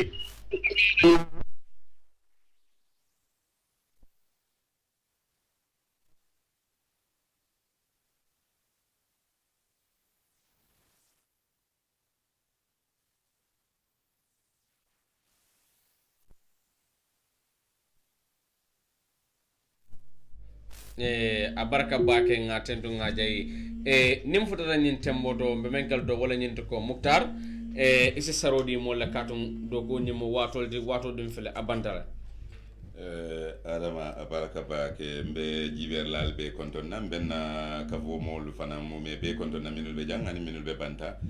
mba fole be ko alhamdulillah rabbil alamin mo be se en sa fero ke ngake kankili ngoti nga comme molbe men bina même fola nye nga fero ke nga molu hakilol tenkundi ya understand ko be ko la sawani o man fenti nyaani ko kan dumbe sila kendole kan be laba men fanam fola wala nyindi ko be diamula president of fongo pour enseigner fam ko hadamari ngolu menu ya atambinde amanke ko konnante yale be jambari bebe banko le fokan ndel nata be wuluta banko men ka o banko la sama nyaato be wala fokan fengo fenna bate bula salon ko banko tambita wala fem bentol bulu banko le tambita wala be salon ko banko be wuluta wala kono mbatula janne banko nyi tara janne mbatula janne be se banko la interest jibe bari to nyalon do ase hako ase fero beke banko molu ase ni ase fero ke banko molu la fin ko momenti aya hakilo sambaje banko molu lafta menne lafta kayro menne le dingol ni la samaye we ay bulaw noma ay ñin sanji sabo buña alafta memme la kan janna bala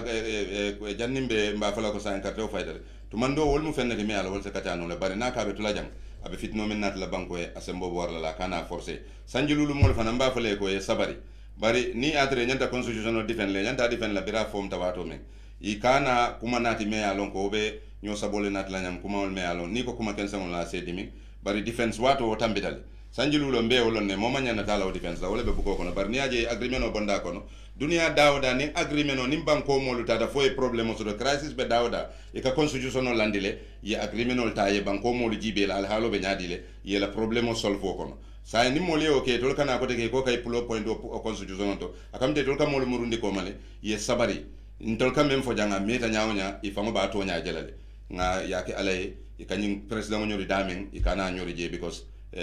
ñoñori ba amang koy ibe mo ñori la ka bolole mite ko bololo bari ni lafta men koy ndila ja wala ñindi ko to ko ka men constitution men difen e janta difen la no ngati wato le dukare ye sabari e kana president batandi diamu sial ning molu dundi la ñola jang kolme alon ko amam banko nafa mbe mo be kontonna mbe president fanan kontonna mba fala edukare ñin sanji sabo bantale sa ende bari membe laari nga kan sila wala ñinte dron ka salon ko banko mon la hako sila wala commencer tamuru na kande asewolong ni membe ya taraje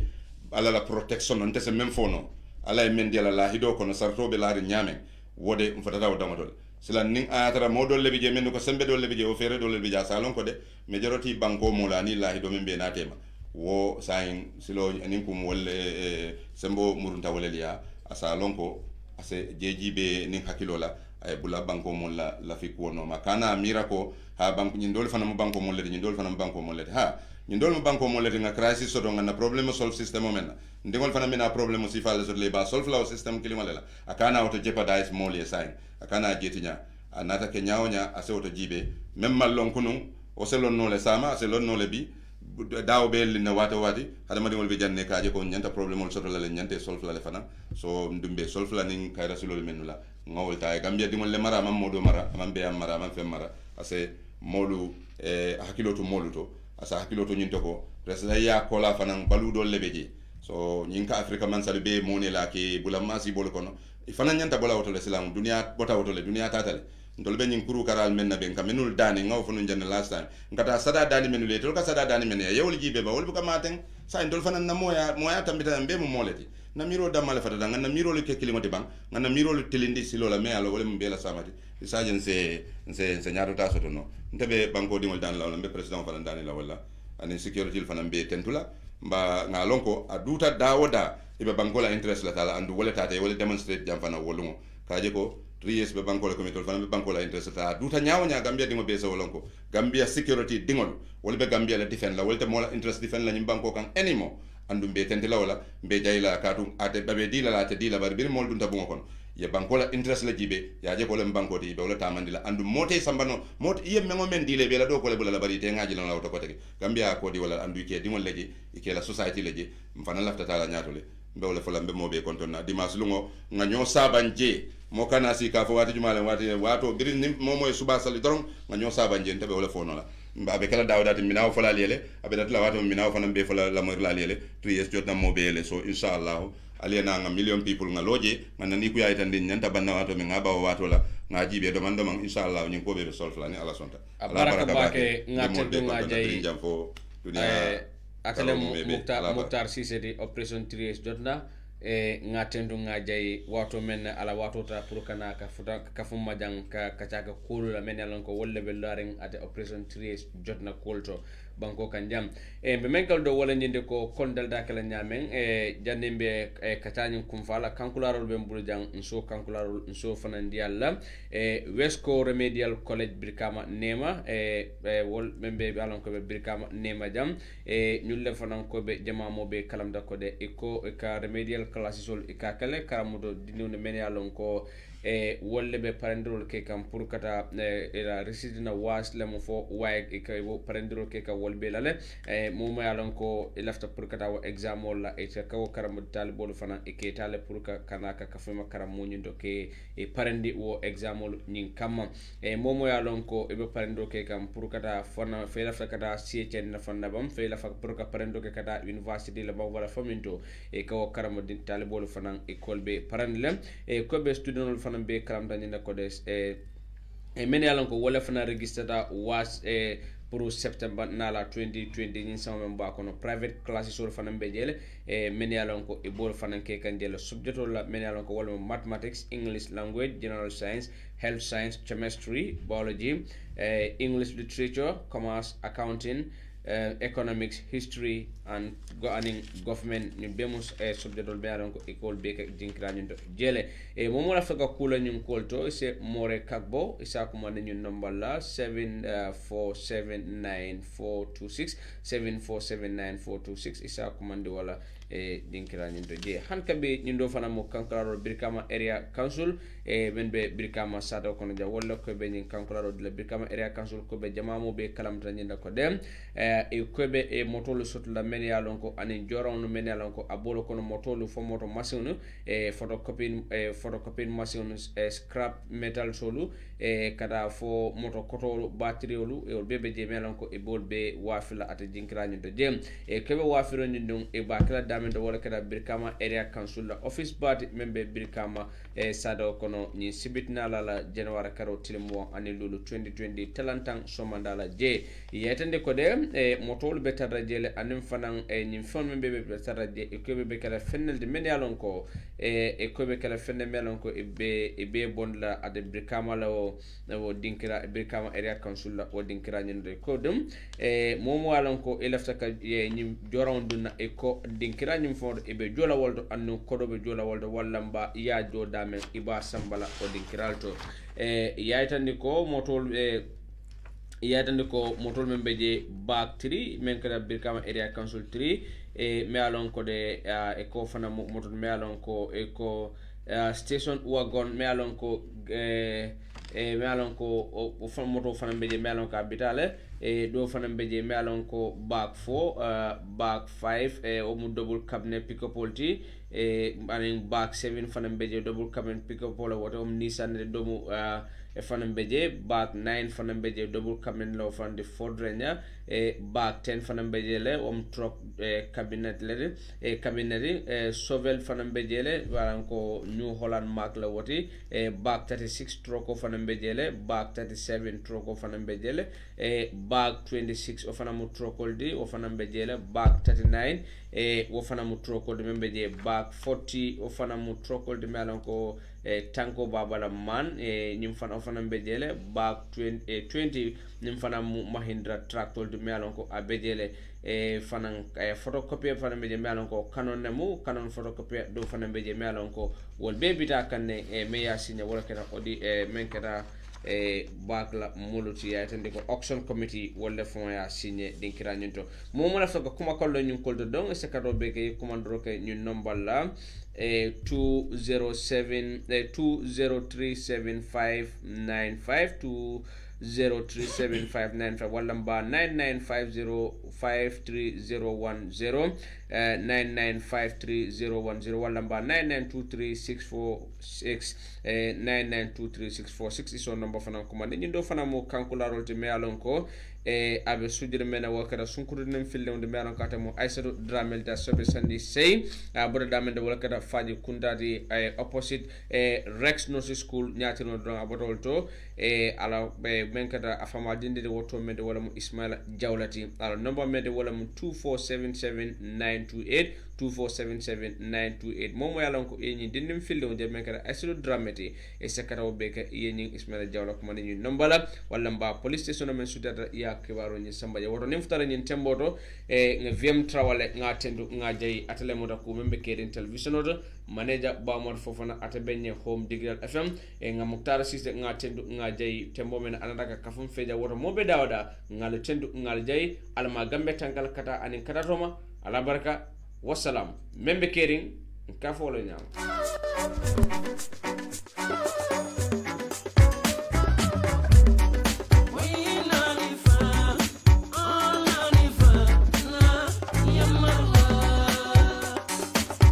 Yona Forex Bureau badingori Yona Forex Bureau mi yalon ko felali seda kunda bambo walla mu dulati dami yalon ko kodi kiyo anin kodi falengo nyinu mu nyonta onde Yona Forex Bureau itorbali bambole ando fele ye kunda baso dale lat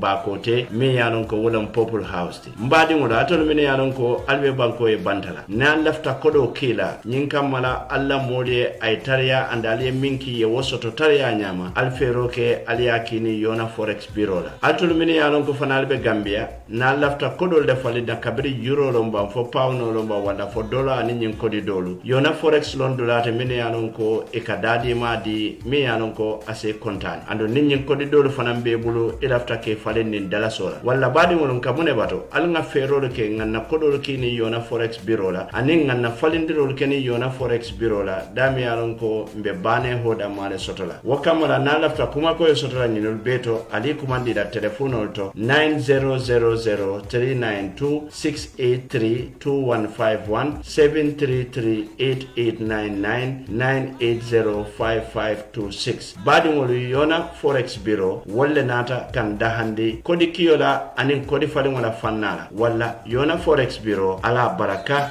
jarama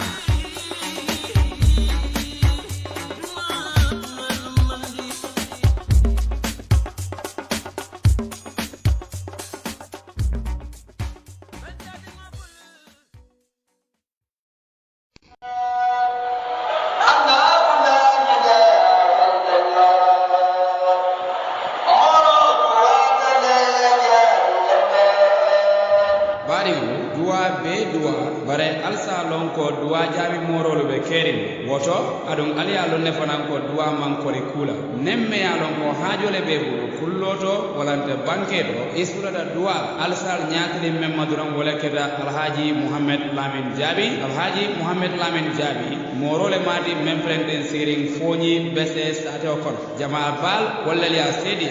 ko alhaji muhammad lamin jaabi mole made mi yalan ko don duwa jaabi morole mate ni futata foñi bese i fango balu nako alqur'ano le be jag duwa le be jag kato mo bije me yalon ka famma ji ay hadama di mo kanu ay hadama di mo la nyanto di ala ndaka hadama di mo la haajo jara woto alhaji muhammad lamin jaabi be duwa la sima ya bala ni jata kende ya wala sa men di nya haajo le be men ke la haaji janti hadis futata duwa la pour que fan dema ate o haajo nyento muhammad lamin jaabi duwa jaabi morole mate aprendim foñi bese donc alsa kadano aliya soro ala telephone julodo même mo 7942387 7361178 7942387 wajabi moro alhaji muhammad lamin jabi foñi bese sato kono atelemo alhaji jara moro ala baraka ala do man do ba al kana kan di nyambande al balla jo jarjaro wala kan jaro du sewoldi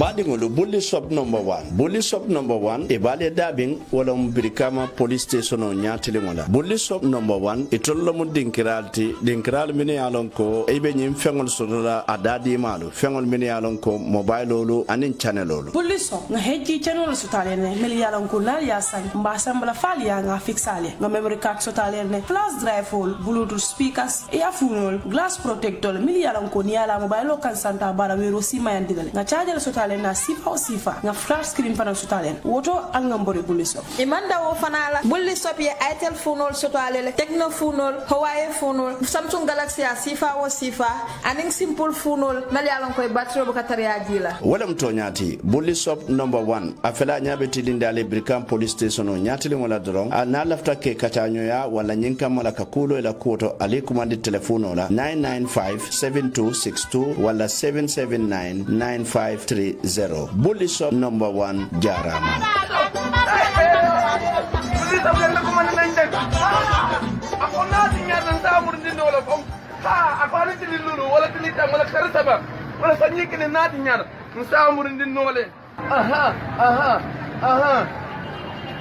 alhamdulillah rabbil alamin bully shop jarama.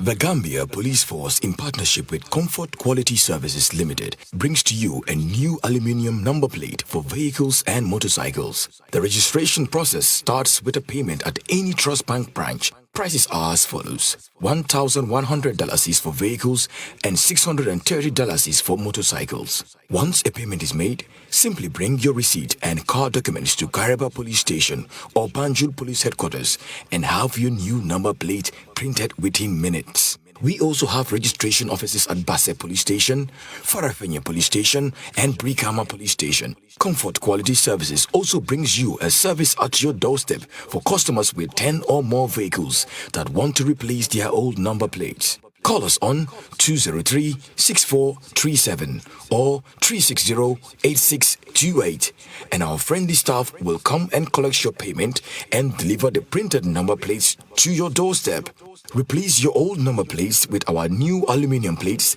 that are durable, international organization of standardization quality and with a 75% visibility at night. Comfort Quality Services. We answer to all your quality needs.